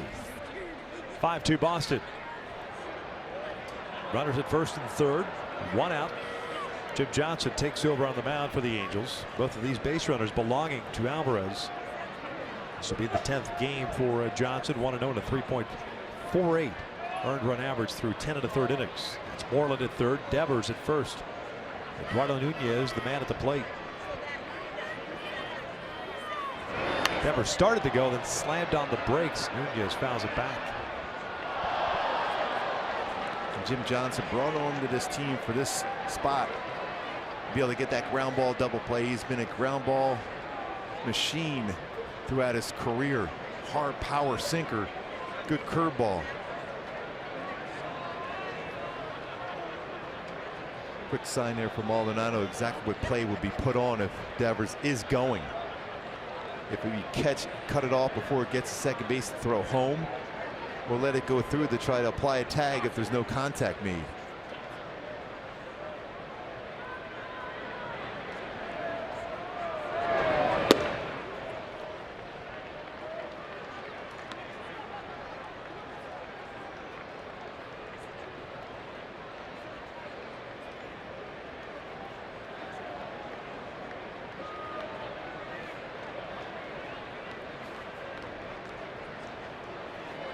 Johnson got into the game on Tuesday against Boston, went 1 inning, gave up a hit, faced 4 batters. He's a ground ball machine with his fastball, but he can get a swing and miss with that big curveball. He has a big differential as far as the velocity on those pitches. Fastball is 92, 95, but his curveball is going to be 78 to 80 range.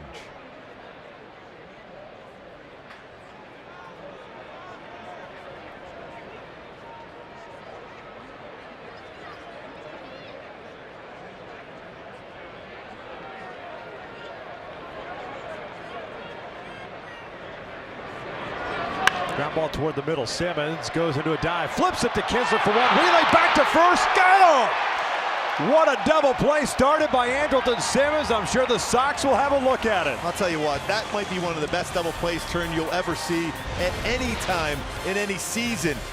Up the middle, the glove, the flip, all in one motion, and then the turn.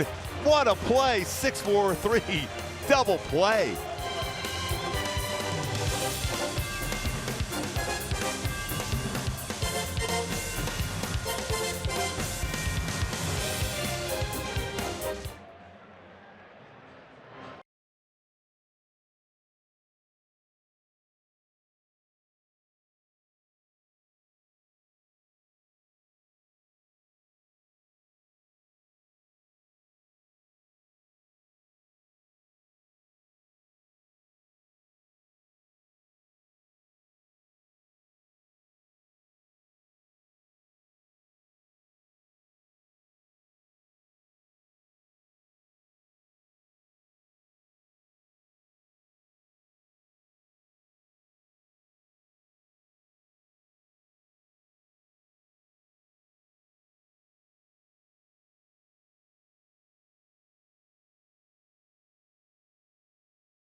If it wasn't for Andrelton Simmons. Take a look at our top tier play brought to you by Arco. The range by Andrelton Simmons to flip over the Kinsler to turn one of the better double plays you're going to see in a long time. 144 defensive runs saved over the last 5 seasons for Andrelton Simmons. Well, that saved a number of runs there. What a play, what range. Well, there hasn't been much that has sparked the Angels offense for the first 2.5 games of this series. Let's see if that play can do it. It's up to lead things off. He'll be followed by Pujols and Simmons. Justin just pulling off that fastball. He's 0 for 2 tonight with a strikeout and fielder's choice. Tell you what, that was an amazing play. The range and the athleticism to be able to flip that with the glove, and then a great turn by Kinsler also.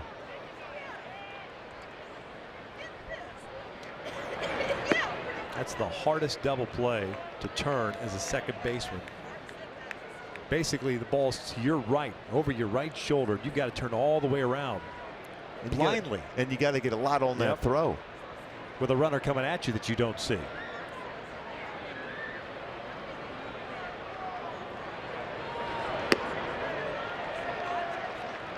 Still waiting for Justin to stay back and trust that power to right center field.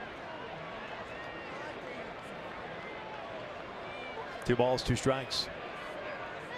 Got a couple home runs this season going the other way, the right center field. But very good power that way.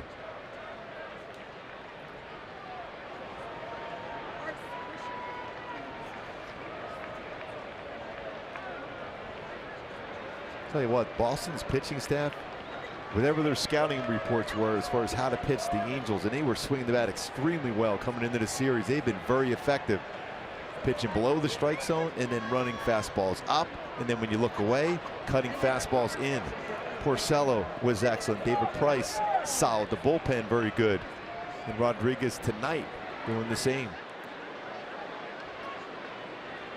86 pitches for the lefty. 4 strikeouts, 2 walks. 2-2. Jammed it, fouled off. Go back and take a look at the double play just to take a look at where Kinsler was at in relation with the base runner coming at him. That's absolutely an amazing double play turn. Now it certainly helps with the slide into second base being different than it used to be. But still, what a turn. That was a low throw also. Yep. With nothing on it. Low flip, I should say. Low flip with not a whole lot of on it. So you're generating all of that, you know. And knowing the importance of turning that double play to prevent the Red Sox from getting their 6th run.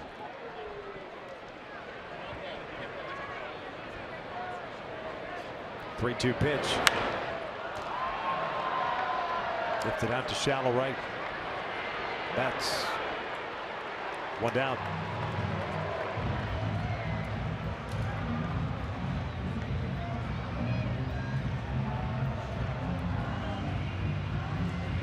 Only one leadoff man tonight has got to Rodriguez. That was in the 5th inning. Chris Young, leadoff home run. Yeah, not a lot of traffic against him. A couple walks. 3 hits allowed. That one you mentioned, a home run by Chris Young. Albert 0 for 2 with the ground down, the fly ball to left. When you go back to that first run back in the 2nd inning, that was created by the great base running by Andrelton Simmons.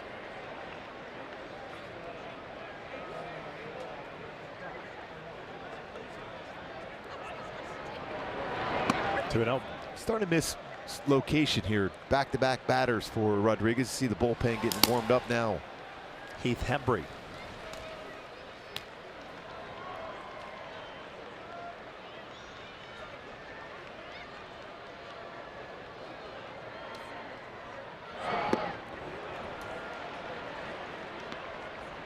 Two-0 changeup. 2-1. So Alex Cora relying a lot on Ron Renicky, his bench coach.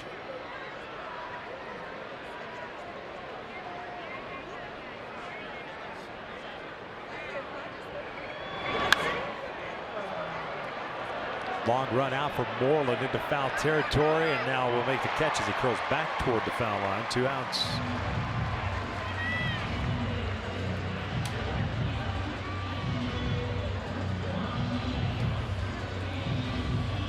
That was not an easy play. He made it look pretty easy. A really good defender at first base, who's had a solid game with the solid series, I should say, with the bat also.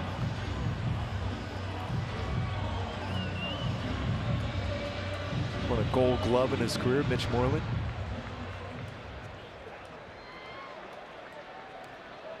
Two outs, nobody on for Simmons, who's been on board twice via the walk.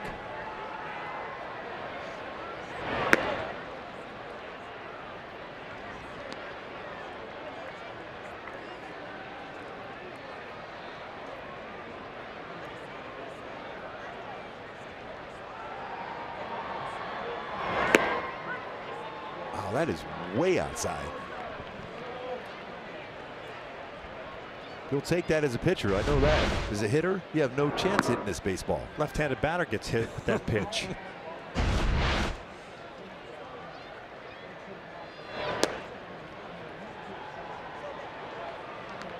Again, you're right, Victor. I don't know how he can call that pitch on the outside corner where he's set up.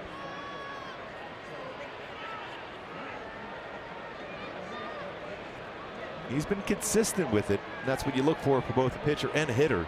Consistency. 2 balls, 2 strikes. It's been in the vicinity of the outside corner. But you're right, he has been consistent, calling it for both sides.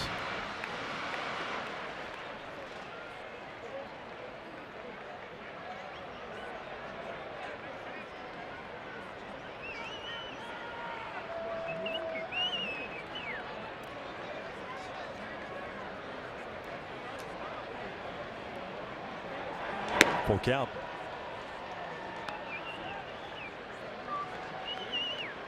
You almost have to be careful of taking that pitch. Yes. For fear of it being rung up. Ohtani on deck.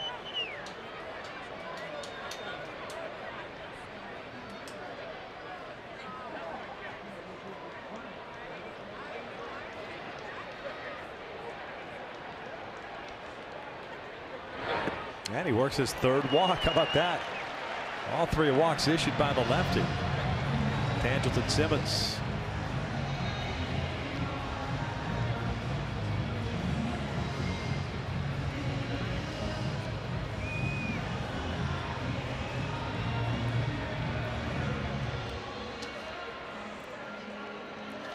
Quick conversation now with Rodriguez.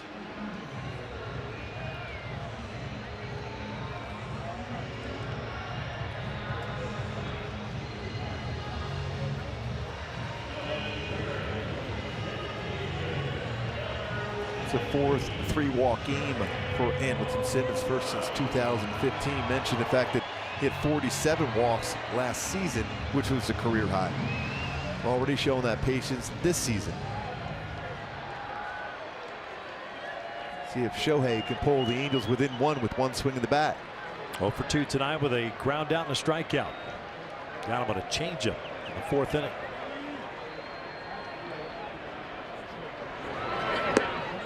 Came right back with the changeup. What you'll notice with Shohei, he has that padding on the elbow and the hand. Being a right-handed pitcher, both the elbow and the hand right there available to be thrown inside against. That's why you had to have the protection, especially against a left-handed pitcher. Shift on. Nobody at the third base position.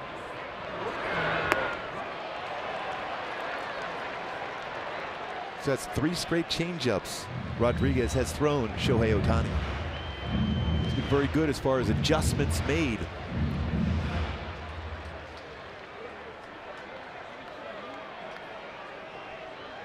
Does he throw another one here?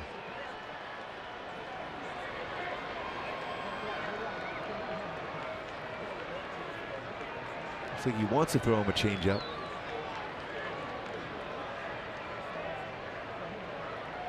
Oh, 2 on the way. Dribbler. Jammed him on a changeup off the plate in. The pitches that he has swung at, Ohtani that is, have been in off the plate. They have not necessarily been strikes. Yep. Still waiting for him to try to run that high fastball. So going right back to it again.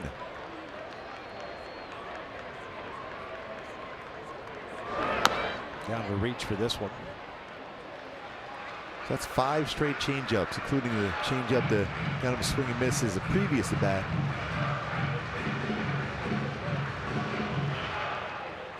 He's not tracking that well inside. But at some point you throw a number of changeups, you're going to miss one out of over the plate.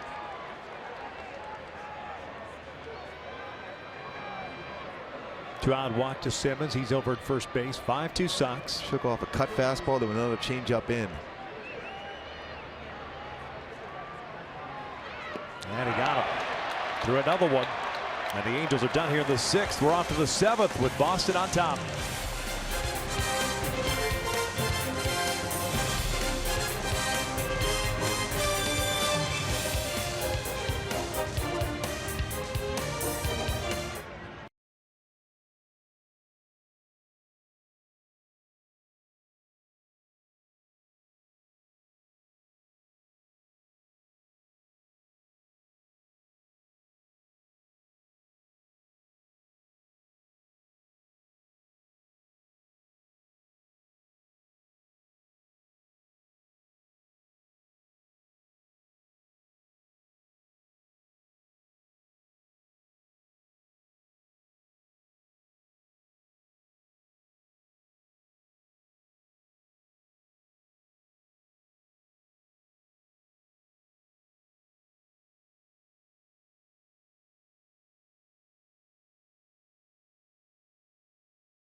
did an unconventional triple play. Evan Gaddis, ground ball with first and second to get the force out at third and at second, but Evan Gaddis forgets how many outs in the inning. Ends up being tagged for a triple play. Said after the game, he just was wondering who was going to ask him that first question. Yeah, wasn't a smart play. That's a triple play in quotation marks. That's got a little asterisk to it. I've always said that the best play in baseball, if you're a pitcher, is a triple play. Triple play, yeah. Even if it's unconventional. Yeah, you've also said a lot of things that have been debunked over the years. 8-9-1 coming up for Boston here the 7th. Jim Johnson, who finished off the 6th, back out on the bump. Vasquez takes down low. Christian Vasquez 0 for 2. Fly ball to right, ground ball to short.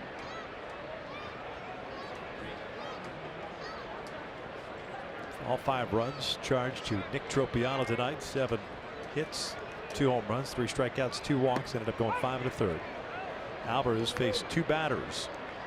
Gave him 2 hits, but no runs on his ledger because of that double play that was started by Andrelton Simmons.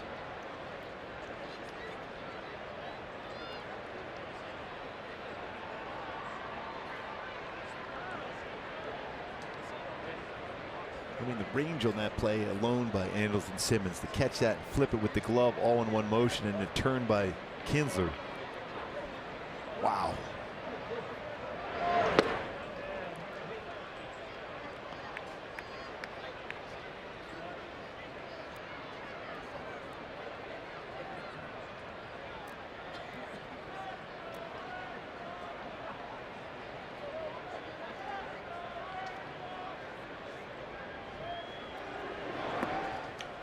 Three and 1.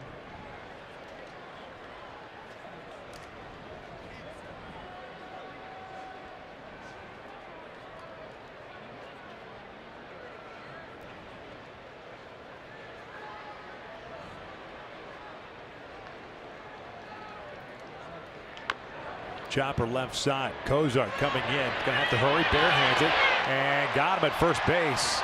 Vasquez wants Cora to take a look at it. I'll tell you, from our angle, it looked like he did get him just before the foot got on the base, but that's a shortstop play made by a third baseman. Ron Renicky on the phone. It's all that athleticism as a shortstop on the bare hand, all in one motion, a firm throw. And he got him. What a play. No argument from the Sox. Looked like that ball checked up and went in a different direction. You watch Zach kind of reach back for it.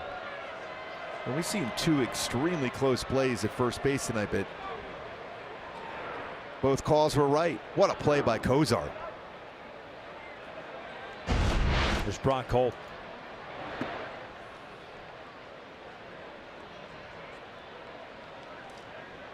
Two really good defensive clubs on display in this series. The Angels have made a couple really good ones on the ground here the last 2/3 of an inning. Last inning getting a double play. I see it would be an inning with a double play turn.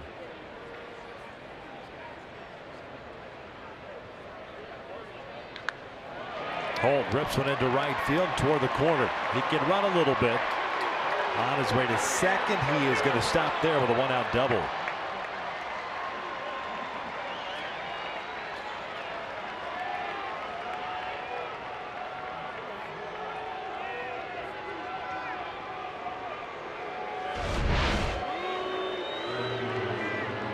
Slow curveball, and Brock Holt stayed back on that one. Lines out. He had a base hit the other way. His previous at bat on a fastball. This time tracked that curveball and lines it into the corner.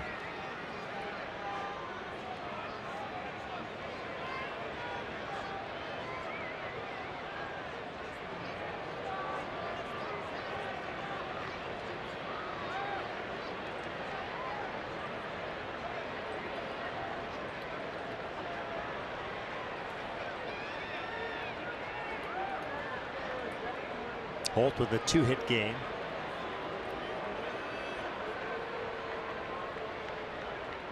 Ten hits yet again for the Boston Red Sox tonight.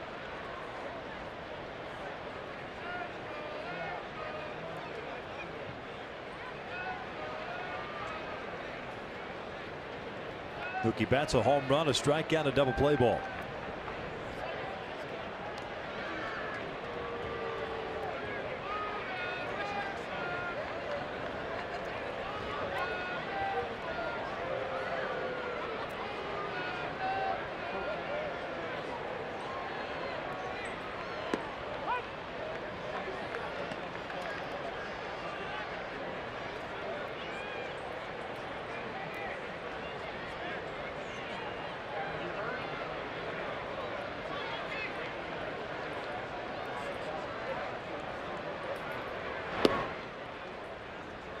in that lower part of the strike zone, not called, at least at that part of the plate.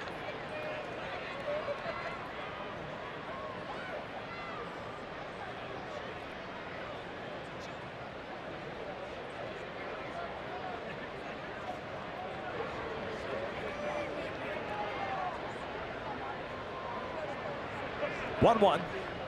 That is ripped foul. Long look back at Ian Kinzer at second as Holt was trying to get a bigger lead. When we talked about defensive run saves for Anderson Simmons over the last 5 years, 144. Over the last 7 years, in Kinzer, 86 defensive run saves, tops among second basemen.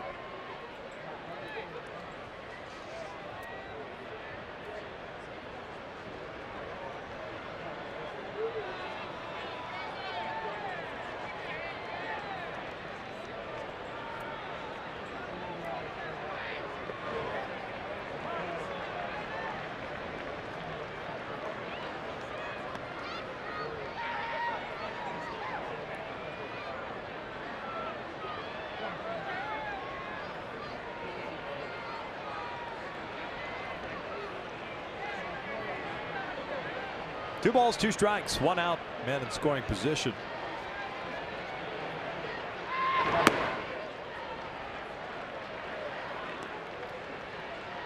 Red Sox tonight 2 for 4 with men in scoring position.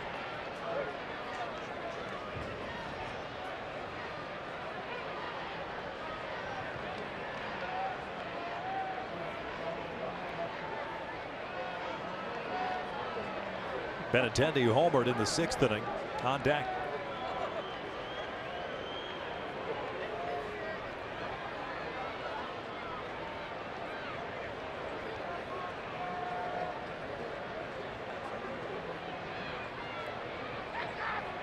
Got him.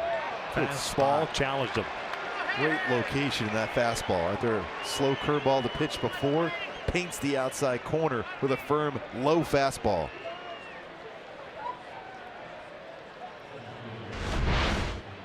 Stayed on top, that power sinker down, swing and miss. As Betts pulled off of that pitch. I hadn't seen that really this whole series. He stayed back on the baseball very well.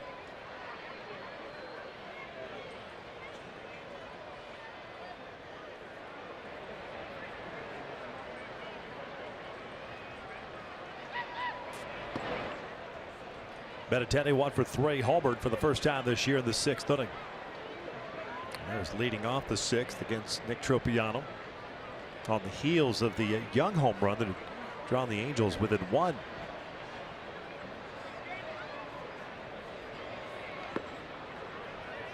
Two balls, no strikes.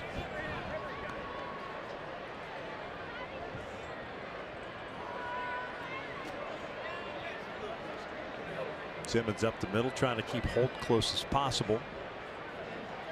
Up to very shallow and left.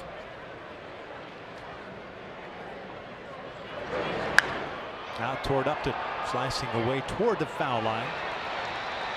Squeeze it for the 3rd out. The 1-out double stranded in scoring position. Stretch time here at the Big A. Halos down 5-2.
Giants coming into town for a 3-game set beginning tomorrow night, Saturday night, as well as Sunday afternoon. First action of as far as the interleague variety going for the Angels this year. Then it's off to a 3-game road trip against the Houston Astros, who won today, and they're kind of getting back to their winning ways. Their pitching has been very good, but they took care of the Seattle Mariners early today. Then the Angels, after an off day next Thursday, have the Yankees and then the Orioles before heading out on the road for their first visit of the season against Seattle.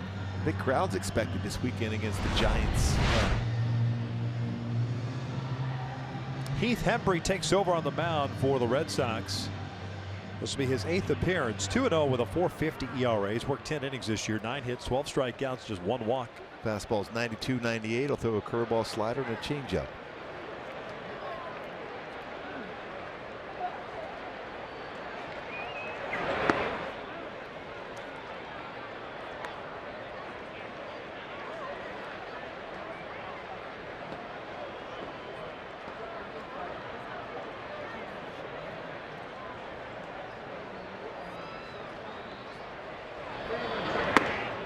Amazing thing, coming into the series against the Red Sox, the Angels had 29 multi-run innings. None so far in this series. Need one here in the 7th. They're putting out those crooked numbers often, but in this series, the Red Sox pitching has been outstanding. 2 balls, 1 strike.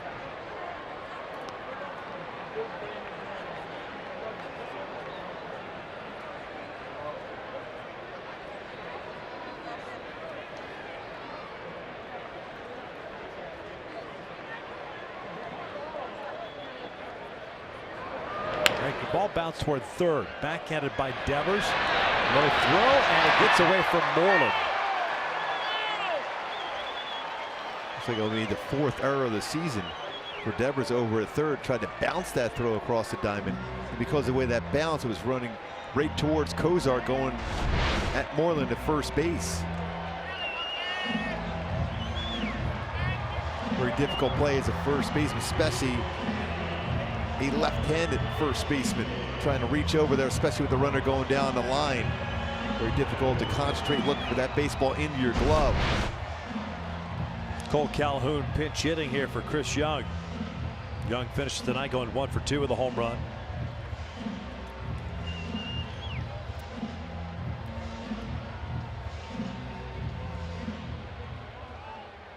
Cole at .205 batting average.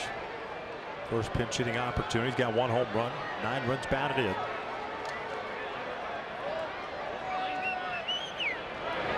Way upstairs, and that will allow Kozar to take second. That may have taken out the bull. That's generally a pitch you do when you're warming up, so the hitter's not comfortable in the batter's spot. High level. Yes, but not with a runner on base. Incoming. That's impressive. The interesting thing, see that black line right there? That's the low part of the screen of those dugout suites. There's an opening between that and the following screen. That ball easily could have gone all the way back and into the dugout suites.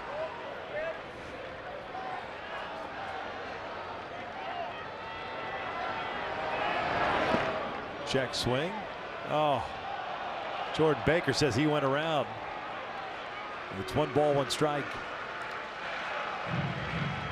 It looked like he did from our angle up here also. Across the plate. So threw 1 pitch to the backstop in the air. The next one he bounced. We got Cole to chase it.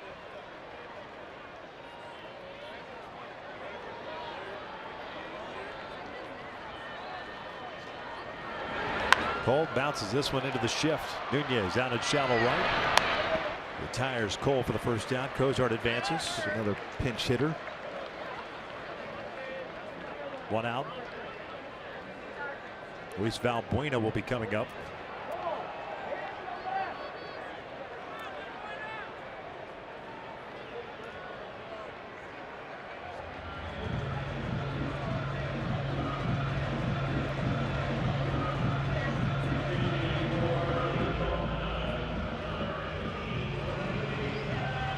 Valbuena at 283, 3 home runs, 8 runs batted in. He's 1 for 1 with an RBI as a pinch hitter this year.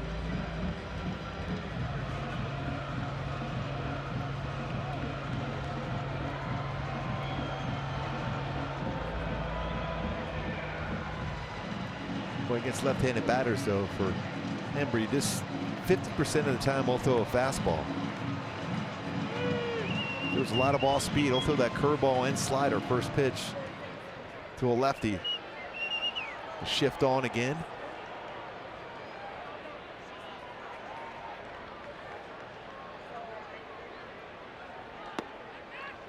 Looks like he can't control his fastball.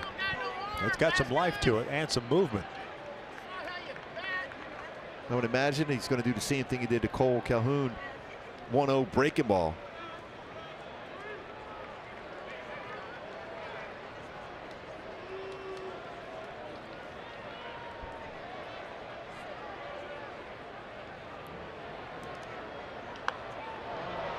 And then fastball in. Embry, 29 years of age. Spartanburg, South Carolina, went to the University of South Carolina. Giants 5th round pick in 2010. Every time you look up at him, he looks like John Lackey. Yeah, I can see that. Got traded from the Giants in July of 2014 with Edwin Escobar in exchange for Jake Peavy. 62 games last year for Boston.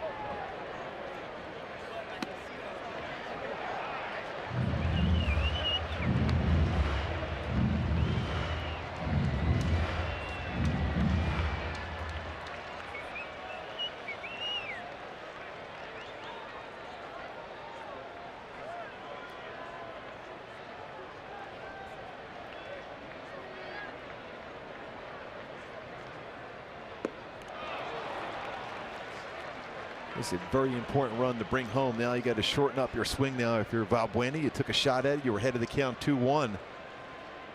A lot of room on that left side of the infield. Contact play on for Cozart at third.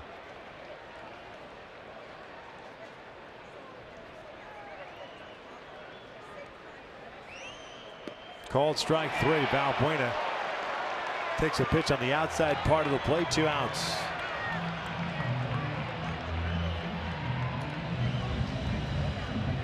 That's a pretty good pitch. Went backdoor slider and catches the outside corner. Not many pitches been called on that side of the plate, but it definitely was in the strike zone.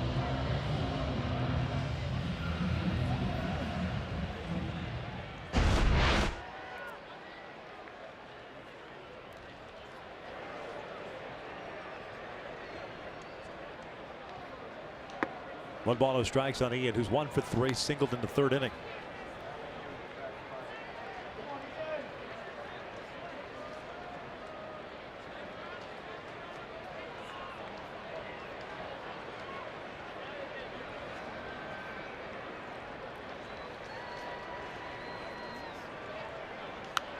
Foul back.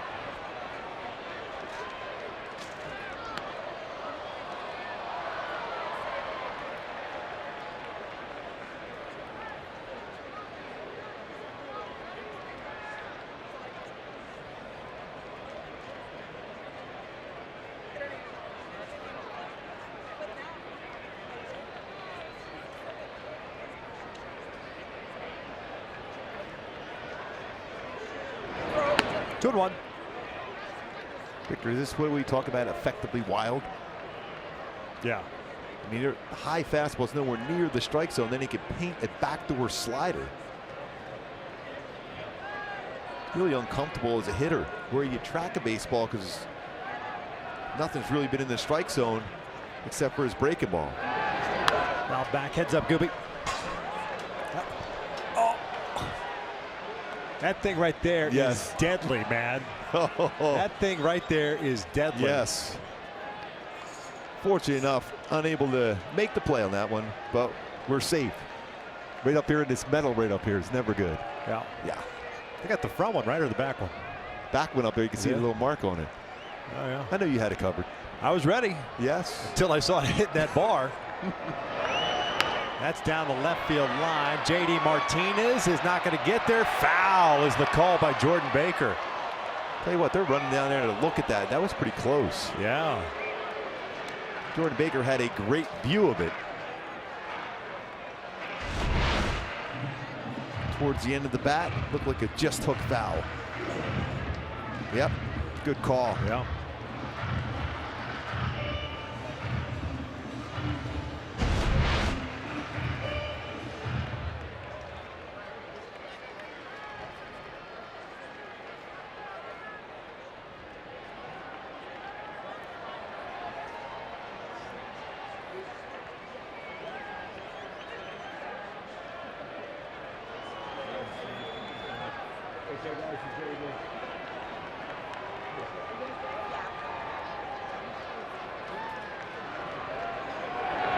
Kinsler, little dribbler towards short. Devers cuts in front, has it, throws off balance, and they got him.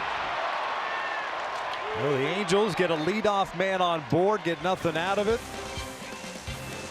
And we head to the 8th inning with Boston still on top.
Top of the 8th inning, Angels trying to salvage the final game of this 3-game series with the Boston Red Sox. Welcome outside the Big A, Kent French alongside Jose Mota. Join us for Angels Live, presented by your SoCal Mazda dealers with Tim Salmon and Alex Curry. We'll break this one down for you. Also bring you some of the highlights, including Mookie Betts going yard again and Anderson Simmons once again making a great play in the field. I mean, all in general, the Red Sox have been tremendous. They came into this series having hit only 13 home runs as a team, led by, of course, Marcus Lynn. Mookie Betts goes deep, leading off, and for sure that set the tone for them. And they've hit 11 overall this series against the Angels. But the Angels, bright spots, double plays, led by who else but Simba, Anderson Simmons up the middle. Beautiful play. Mookie Betts' 4th homer of the series as it's in the back inside for the top of the 8th to Victor and Gooby, guys. Thanks a lot, Frenchie, as Hanley Ramirez will lead things off. New pitcher on the mound. Blake Wood replaces Jim Johnson. Johnson ended up working an inning and 2/3, allowing 1 hit. 12th game already this season for Blake Wood.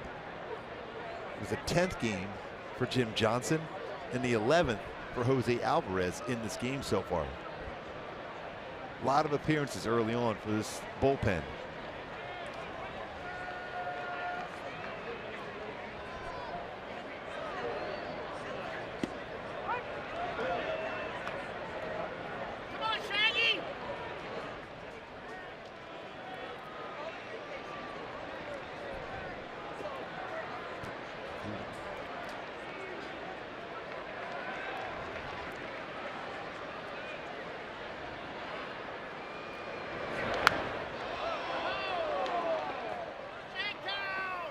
Talking about those innings already for the bullpen coming into the game tonight. 81 1/3, second most in baseball behind the Padres, just ahead of the Marlins. And when you think about what their record is, both the Padres and the Marlins, it's amazing how well this team has played, considering how many innings they've got out of the bullpen, how effective the bullpen has been so far. We talked about that last season too. The bullpen a huge reason why the club was in that conversation for that second wild card to that last week of the season.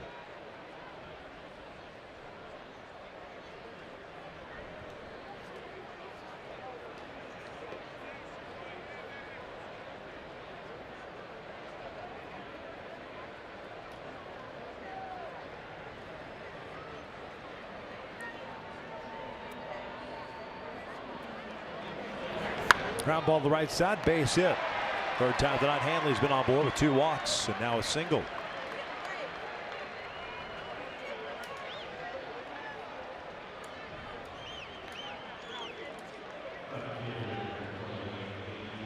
Tell you what, the Red Sox have done a great job as far as really attacking high pitches in this series.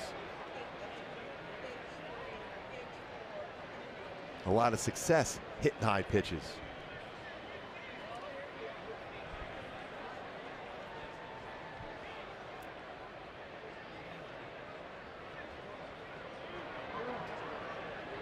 JD Martinez 2 for 3. Hanley takes off, and that's launched out to right center field. Trout will pull up. That's off the wall. Ramirez will get to third. He'll stop there. The throw to second. Not in time. JD able to keep the hand on the base. So a single followed by a double to start the 8th inning.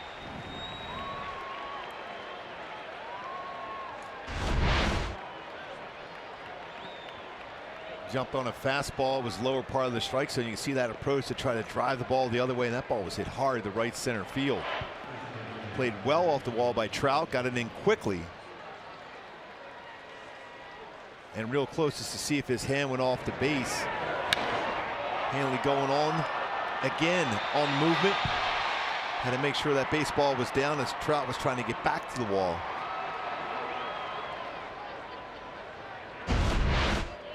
Checking to see if a tag was applied. Guess maybe they're going to pinch run here for JD Martinez and take him out defensively anyhow down in left field. Well, JD Martinez departs 8 for 12 in the series. Jackie Bradley Jr. take his place at second.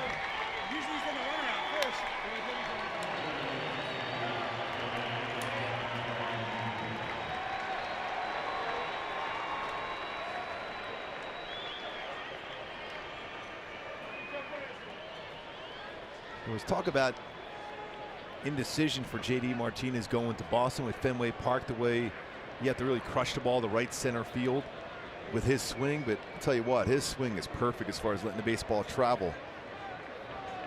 In any ballpark, that swing plays well. Really worked well for him in Arizona, that carry out to right center field.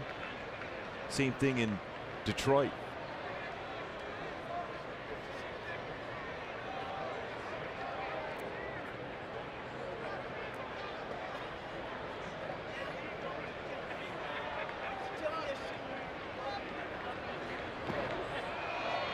Moreland 1 for 3, doubled in the 6th inning.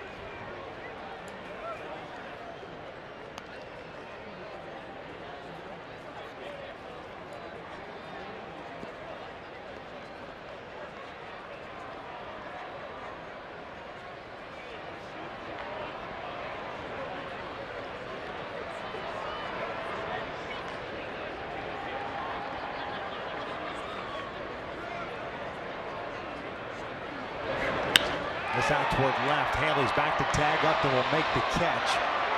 No play. It'll go as a sacrifice fly. 6-2. Moreland picks up his 7th RBI of the season. Another real good swing by Moreland in this series, going the other way, looking to make sure he hit the ball in the air.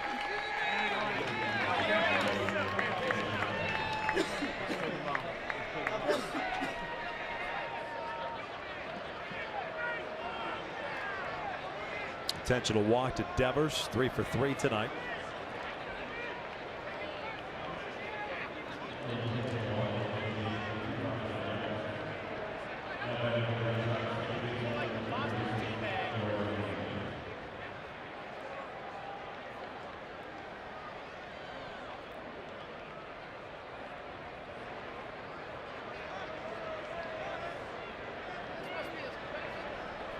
Eduardo Nunez, the second baseman, 0 for 3. He's popped out twice and grounded into a double play. 1-0.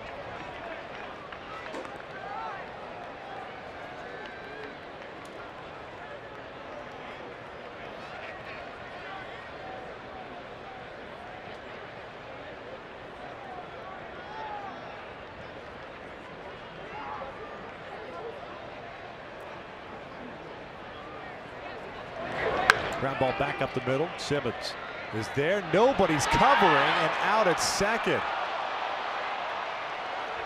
Instead of a double play, they only get 1 out, so there's 2 outs now in the inning. It's one of those plays, too, as an infield, you're concerned about that baseball actually hitting the bag as it's rolling towards second base.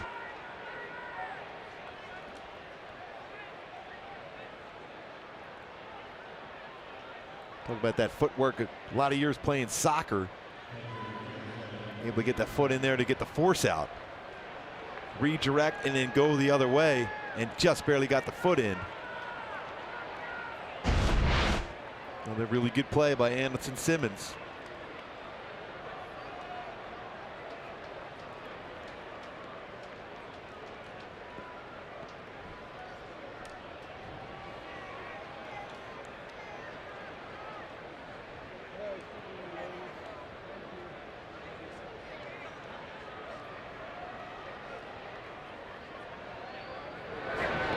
It's blocked by Rene Rivero.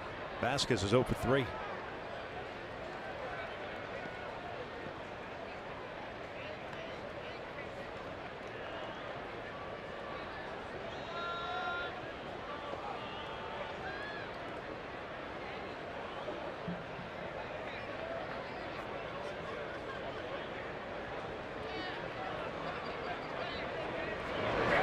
Ground ball to short.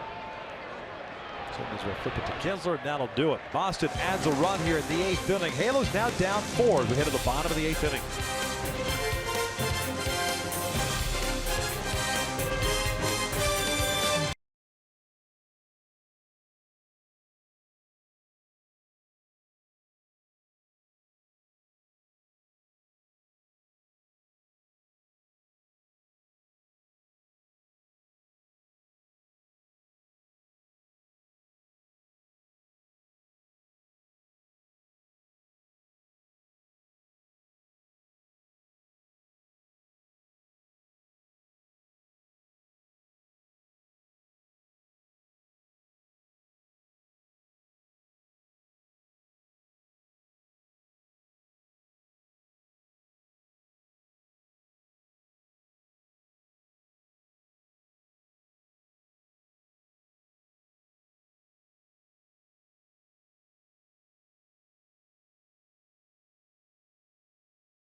Heath Hembry, and the Angels really had an opportunity in that 7th inning, especially on the gift by Devers, the wild pitch, putting a man in scoring position. But then Calhoun grounded out. Valbuena pinch hitting, struck out looking, and Kinsler grounded out to Devers. And that's all she wrote for that 7th inning. Smith pitching for the 2nd time in the series. This will be his 8th appearance overall, 1-1 with a 6.35 ERA. Yeah, he's got a power sinker, 90-94 range. He'll throw a slider. He throws a lot of those. Sharp break to it, and a changeup. A couple of changes defensively. Benintendi moves over to left field as Bradley stays in the game, and he will patrol center. Now it's time for the key, a drive to success. Mike Trout coming into plate. He's homered in 5 straight series to start the season. Longest streak to start a season since Justin Upton did back in 2013 when he homered into the first 8 series of the season. Trout trying to continue that with a swing in the bat here, trying to draw the Angels that much closer with a big fly. The Angels offense has really just not been able to get anything going in this 3-game set. And there's been something that has started up. This very good Sox pitching staff has put out the fire. I'll tell you what, when you talk about execution of a game plan, scouting report, they have been excellent as far as pitching. It's a staff ERA of 2.66 coming into play tonight. And their starters, 1 under 2, 1.91. 1.91, and that went down. 2-0 count to Trout. ERA 1.59 in this series. And that's without facing Chris Sale in this series.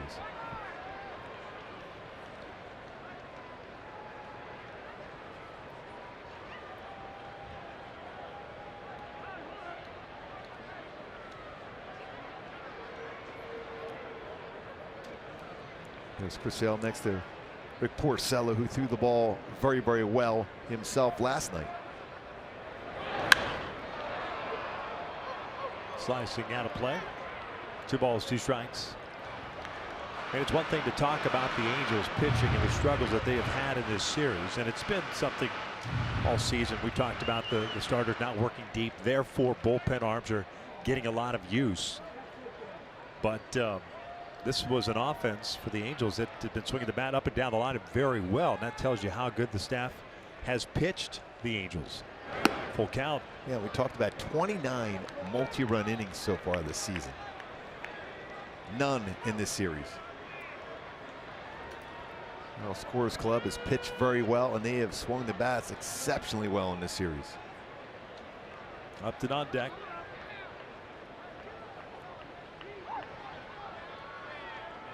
Trouty's got 3 hits in this series so far against the Red Sox, but he's had to battle through every one of those.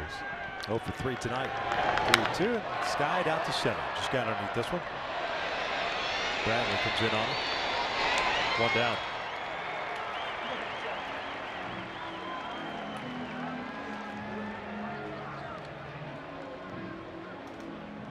Brings up Upton, who's 0 for 3.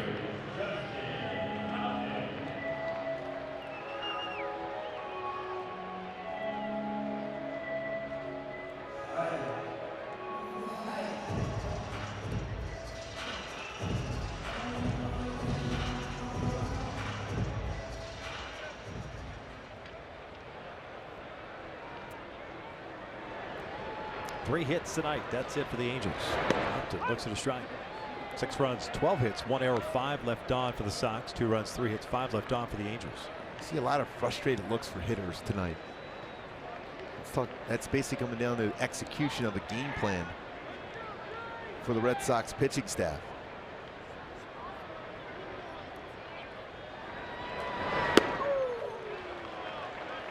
Did a lot of pitching inside and outside, east to west, north and south. You talk about 4 quadrants in the strike zone.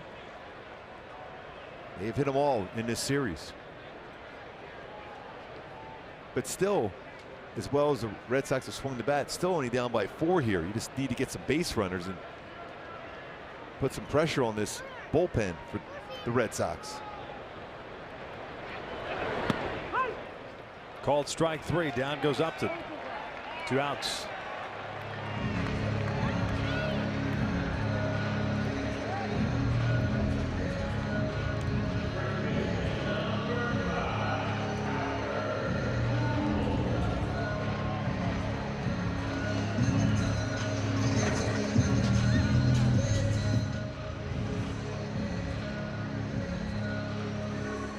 Albert, a ground out fly ball left to pop up to Moreland at first base.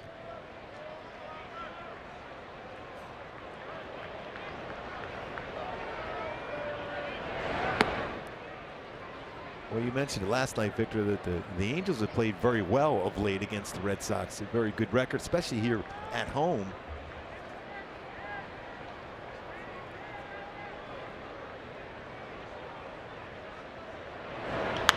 Off the end of the bat, Sky in the middle of the infield. Devers comes in. Halos down in order. We're off to the 9th inning. 6-2 Boston.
Saturday Night Fireworks Show presented by Wells Fargo. For more information, go to angels.com.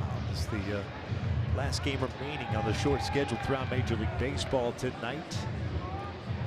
Angels down by the score of 6-2 as we begin the top of the 9th inning. It's Noe Ramirez replacing Blake Wood, who gave up a run on a couple of hits in the 8th. It'll be 9-1-2 coming up. Noe pitching for the 10th time this year, 1-1 mark. It's allowed 2 earned runs, 9 1/3. Other scores around the American League. Tigers over Baltimore 13-8. Houston defeated Seattle by the final of 9-2. Yankees over Toronto 4-3. Yankees now 9-8 on the season. Toronto going to 12-6. And the mentioned the Giants coming to town for first of 3 tomorrow. They dropped one to the Diamondbacks tonight.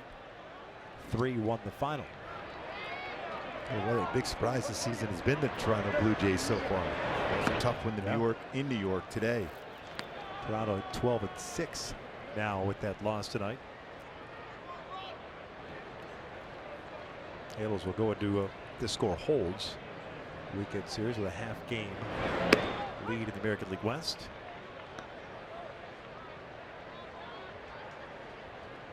Oakland idle today, as was Texas.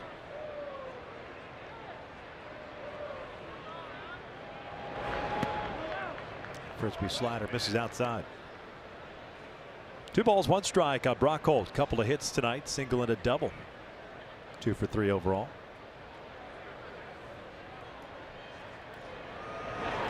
Ground ball to third and under the glove of Zach Cozart.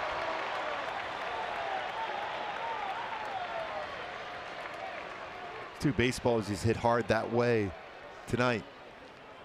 Then he pulled a double on an off-speed pitch in the right field corner.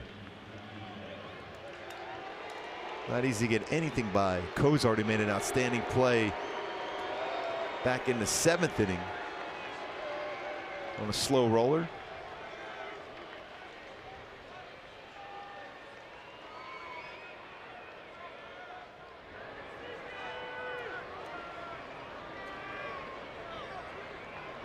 Cozart gets charged with his first error. Here's Betts, 1 for 4. Homer to lead off the game. 2 strikeouts and a double play ball since.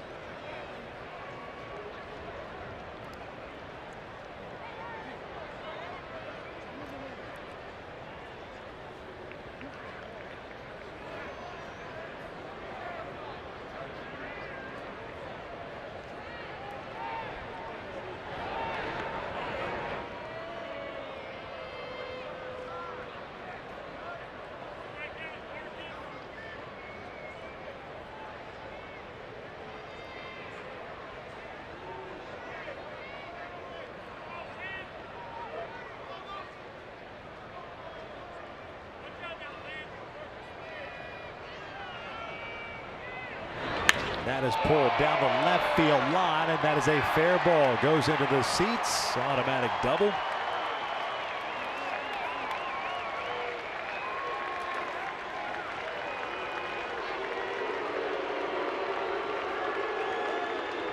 So second and third with nobody out.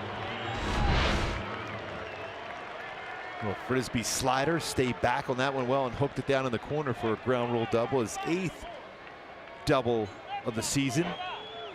Talk about having a huge series. Fill in the blank.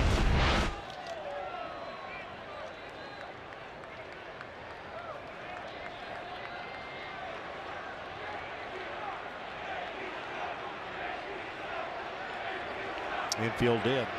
Benintendi at the plate. He's 1 for 4. He got 7 for 13 in this series. Keep in mind, a .260 career hitter against the Angels.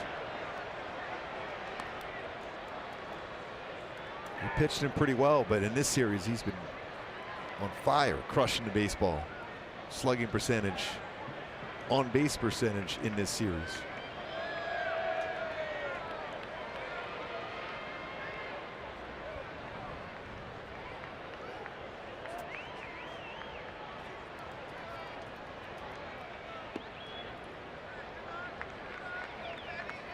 It's the start of a 3-city trip for Boston.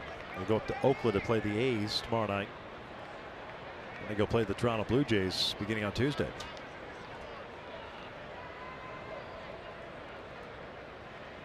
Two balls, no strikes. 2 on, nobody out. Back up the middle. Scoring will be Holt. Betts is being waved around. The throw from Trout is up the line. And Benintendi will take second base, 8-2.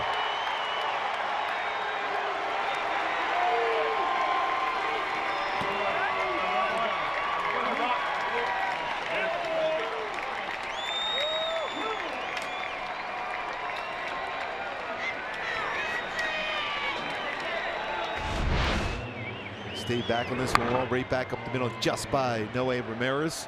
And Trout trying to charge this one to get a lot on that throw, but above the cutoff man, unable to make the play at the plate, but it allows Benintendi to get into scoring position himself. 2 RBIs for Benintendi. Still nobody out. Well, it's been an offensive clinic for Boston.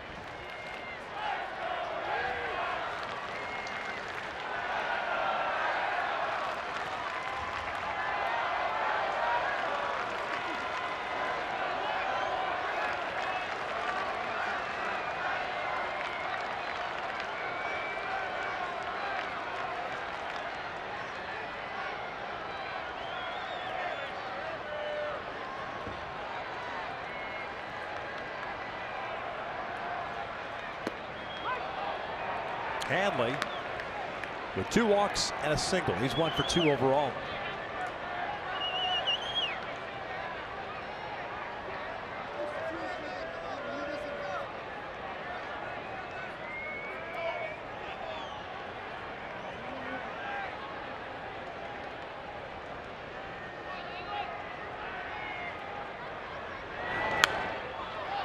Over 2.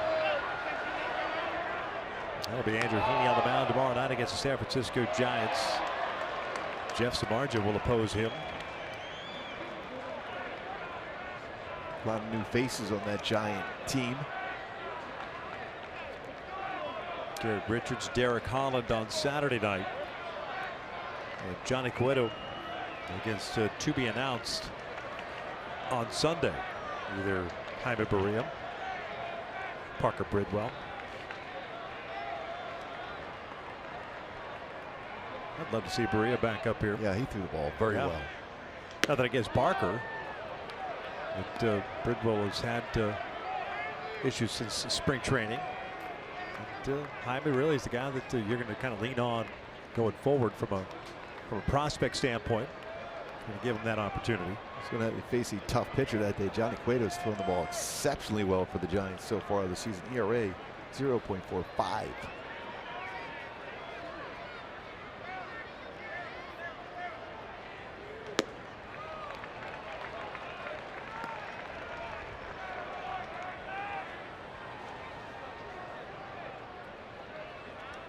2 balls, 2 strikes. Nobody out, and a man at second.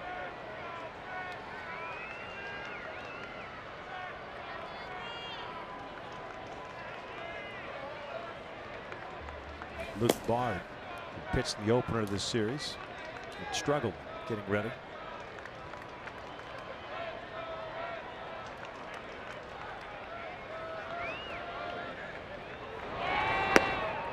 Full count.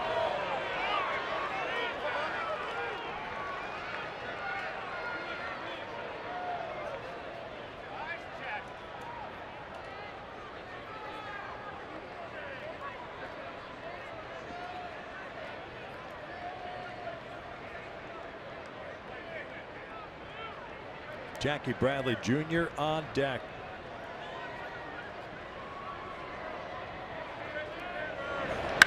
That's out to straightaway center field. Trout moving back on and has some room to shot at the track. 1 down, and advancing to third is Benintendi.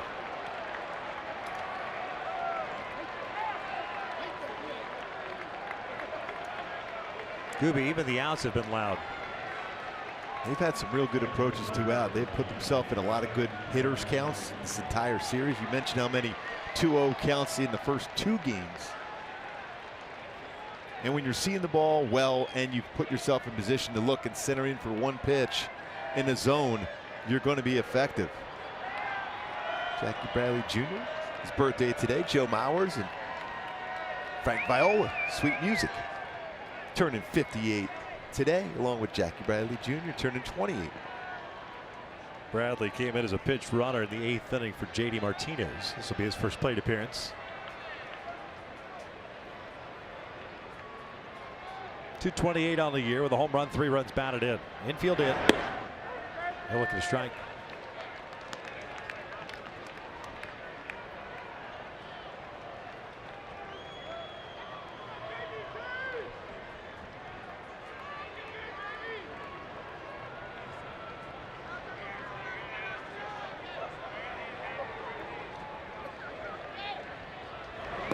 Watch out, that hit him.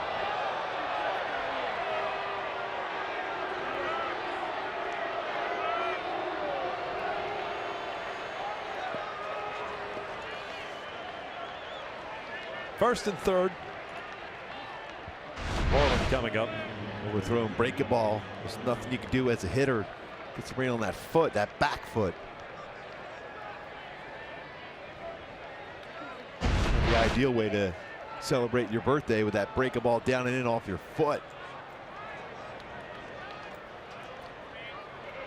Mike Scioscia's coming out. He's going to make a pitching change. Luke Bard's ready to go.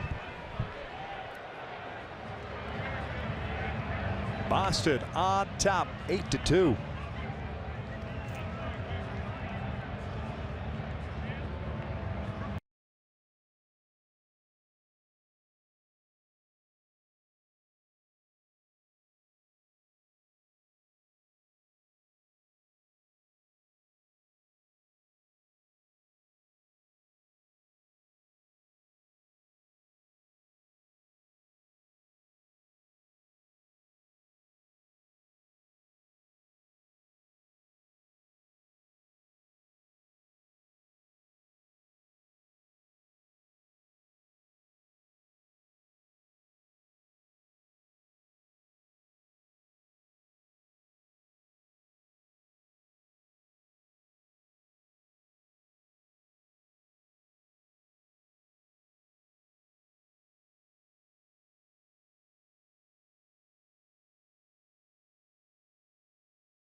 Baseball 18 delivers all new franchise mode, and much more, Gooby. I know Much you like more. more. Yes, I love that more. RBI Baseball 18 available now. Learn more. More? There's that word again at RBIGame.com.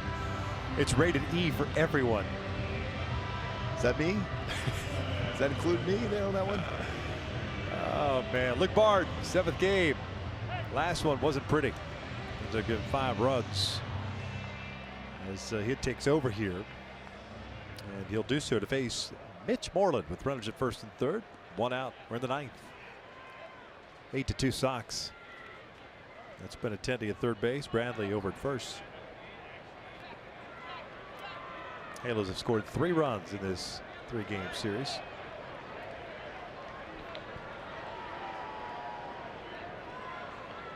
Moreland 1 for 3 with a double and a sac fly. He'll rip this one just foul. Talk about being aggressive on the first pitch. He's been doing that the last 2 games. And he's had some good swings at that first pitch. 4 for 7 in the series.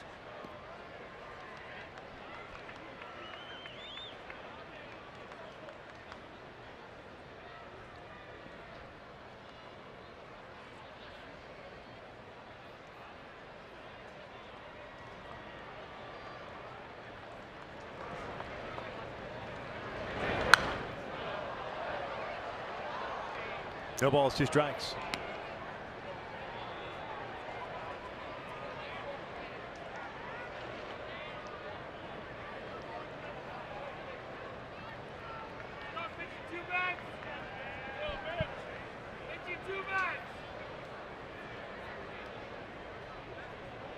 See if you can throw one of those tight sliders here to get a swing and miss.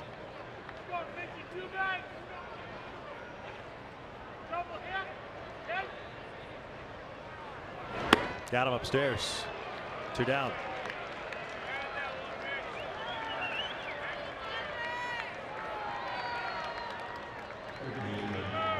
Not too often you get a fastball upper part of the strike zone or slightly above by Moreland, but he was able to get that one just above the strike zone at 92.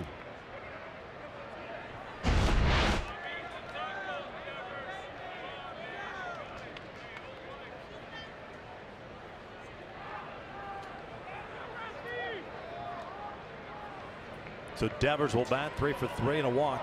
Intentionally walked the last time up.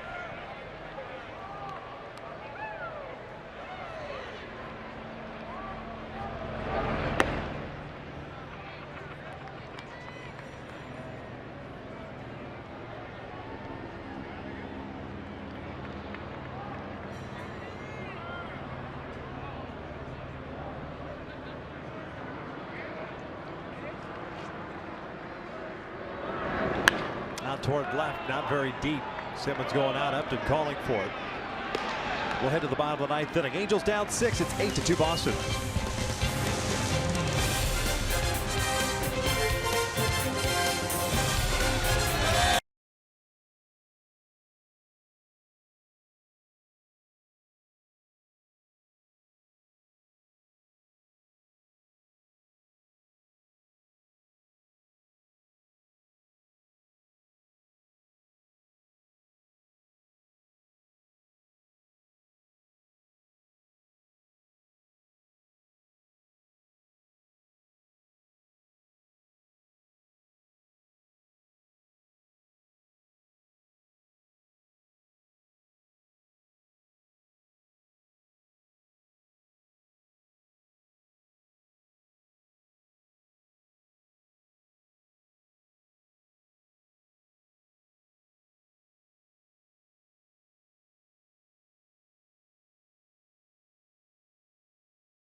the game. J.D. Martinez.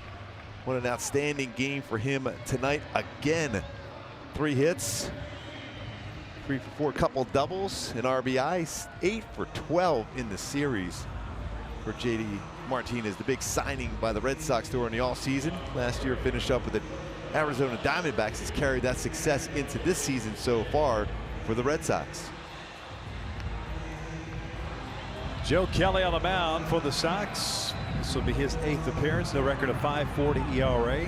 6 strikeouts, 4 walks through 6 2/3. The Angels have Simmons, Ohtani, and Cozart coming up.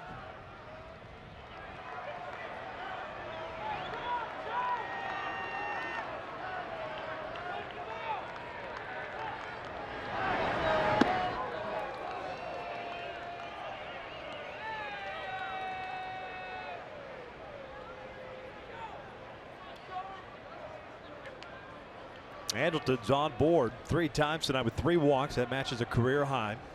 Last time he did that was 2015. He's ahead of the count of 2 balls, no strikes. That power fastball from Kelly. Touched 99, even 100 miles an hour to Orange County native.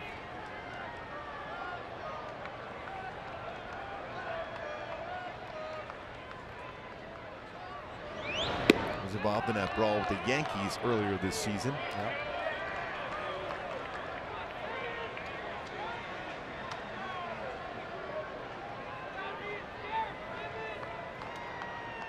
UC Riverside, Cardinals 3rd round pick in 09.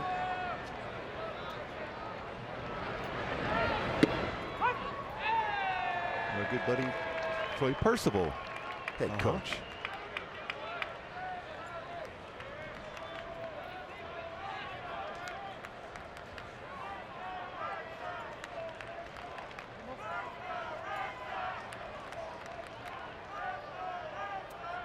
Now the 3-1 to Simmons. Full count. Once a starter has really adjusted well to the role coming out of the bullpen. Shohei Ohtani on deck. He's had a tough time with that changeup tonight versus Eduardo Rodriguez.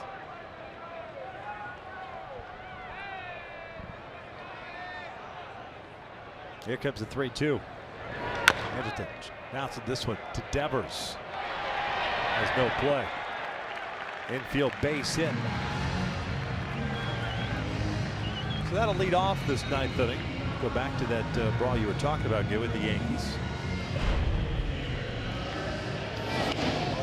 That was after a slide in there at second base earlier in the game, and McCulley says, "Come on out." He got a couple good shots in there. As far as baseball fights, that was a pretty extensive one. And as usual, between the Yankees and the Red Sox.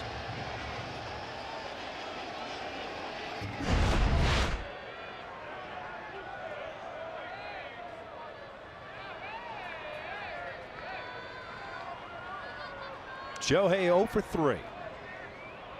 Simmons takes second base. Difference, and everyone sprints toward third with the shift on.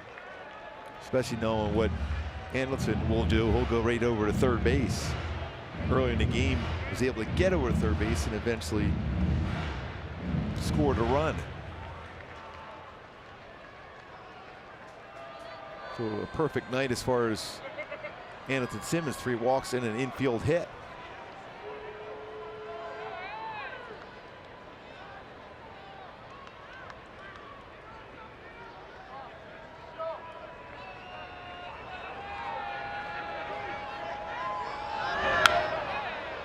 I'll tell you what, he's on a fastball inside. What we've seen lately, a lot of slow pitches, whether they're changeups from lefty in, like you saw from Rodriguez, or slow breaker balls away and down.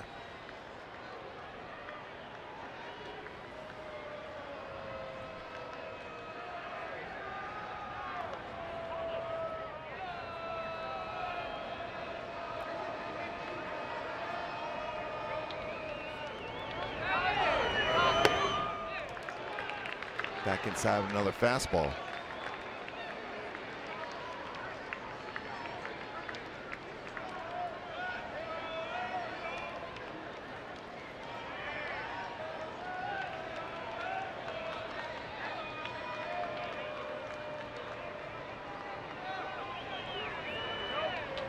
2 balls, 1 strike. Simmons at second. 2-2.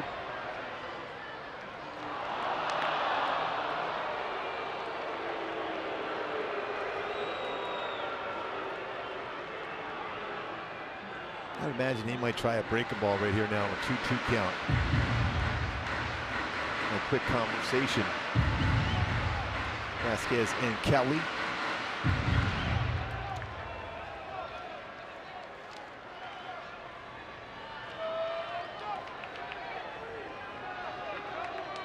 Cozart on deck.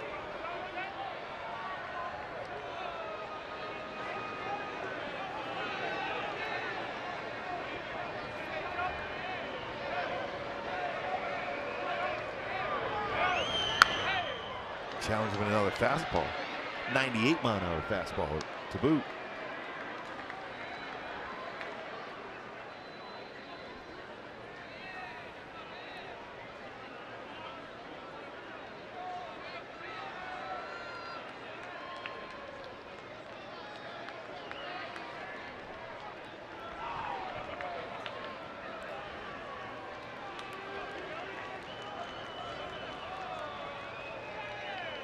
Tied him up with a fastball in off the plate. A 3-strikeout game. Shohei Ohtani will bring up Cozart. Go back to my Hyundai key for this game to be successful against this very hot Red Sox team. Talk about all of the above, putting all 3 phases together. The defense, the only thing solid here tonight for the Angels and Mike Scioscia's club. The pitching against a very hot lineup. Red Sox able to score the 8 runs, and then the Angels offense has been a tough time against the Red Sox this entire series with quality pitching, going inside with fastballs and up.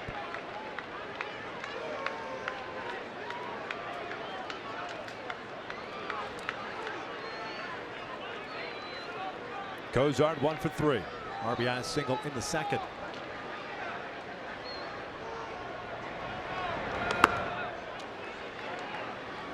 One ball, 1 strike.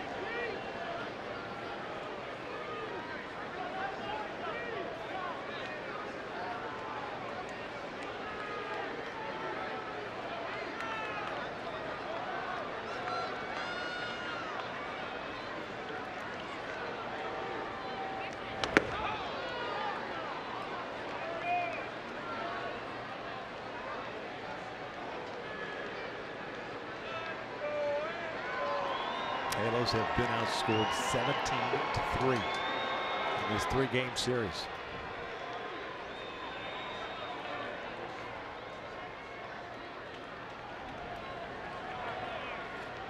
Two on now. 2-2.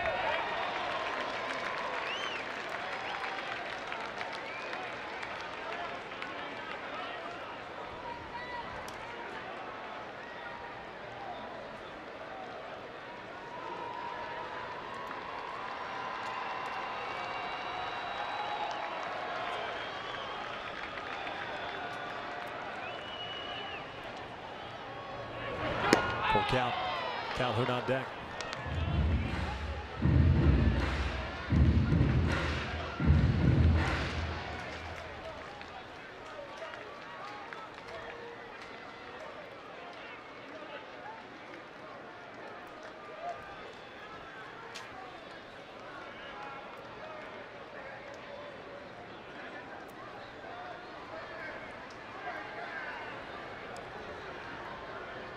Now the payoff. Cozart shoots one out to right, bats back a couple of steps. 2 down.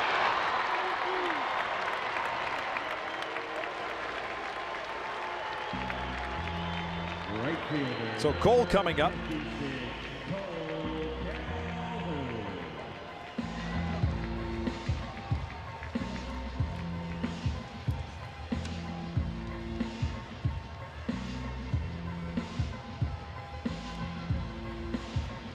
Oh, for 1, he grounded out as a pinch hitter's first time up.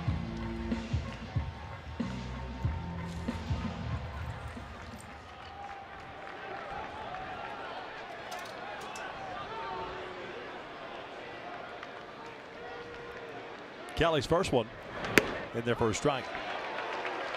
On the air tomorrow night at 6:30 with Angels Live, getting you ready for the 3-game set against the Giants. First time the Angels will go through the interleague process. Didn't really affect the Angels much here since it's an American League ballpark. Jeff Samardzija will be on the mound, making his first start of the year. Halos will counter with Andrew Heaney. No balls, 2 strikes.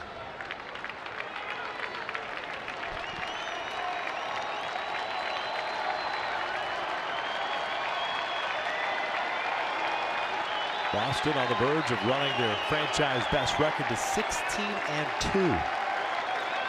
They lost their first game of the season to the Tampa Bay Rays.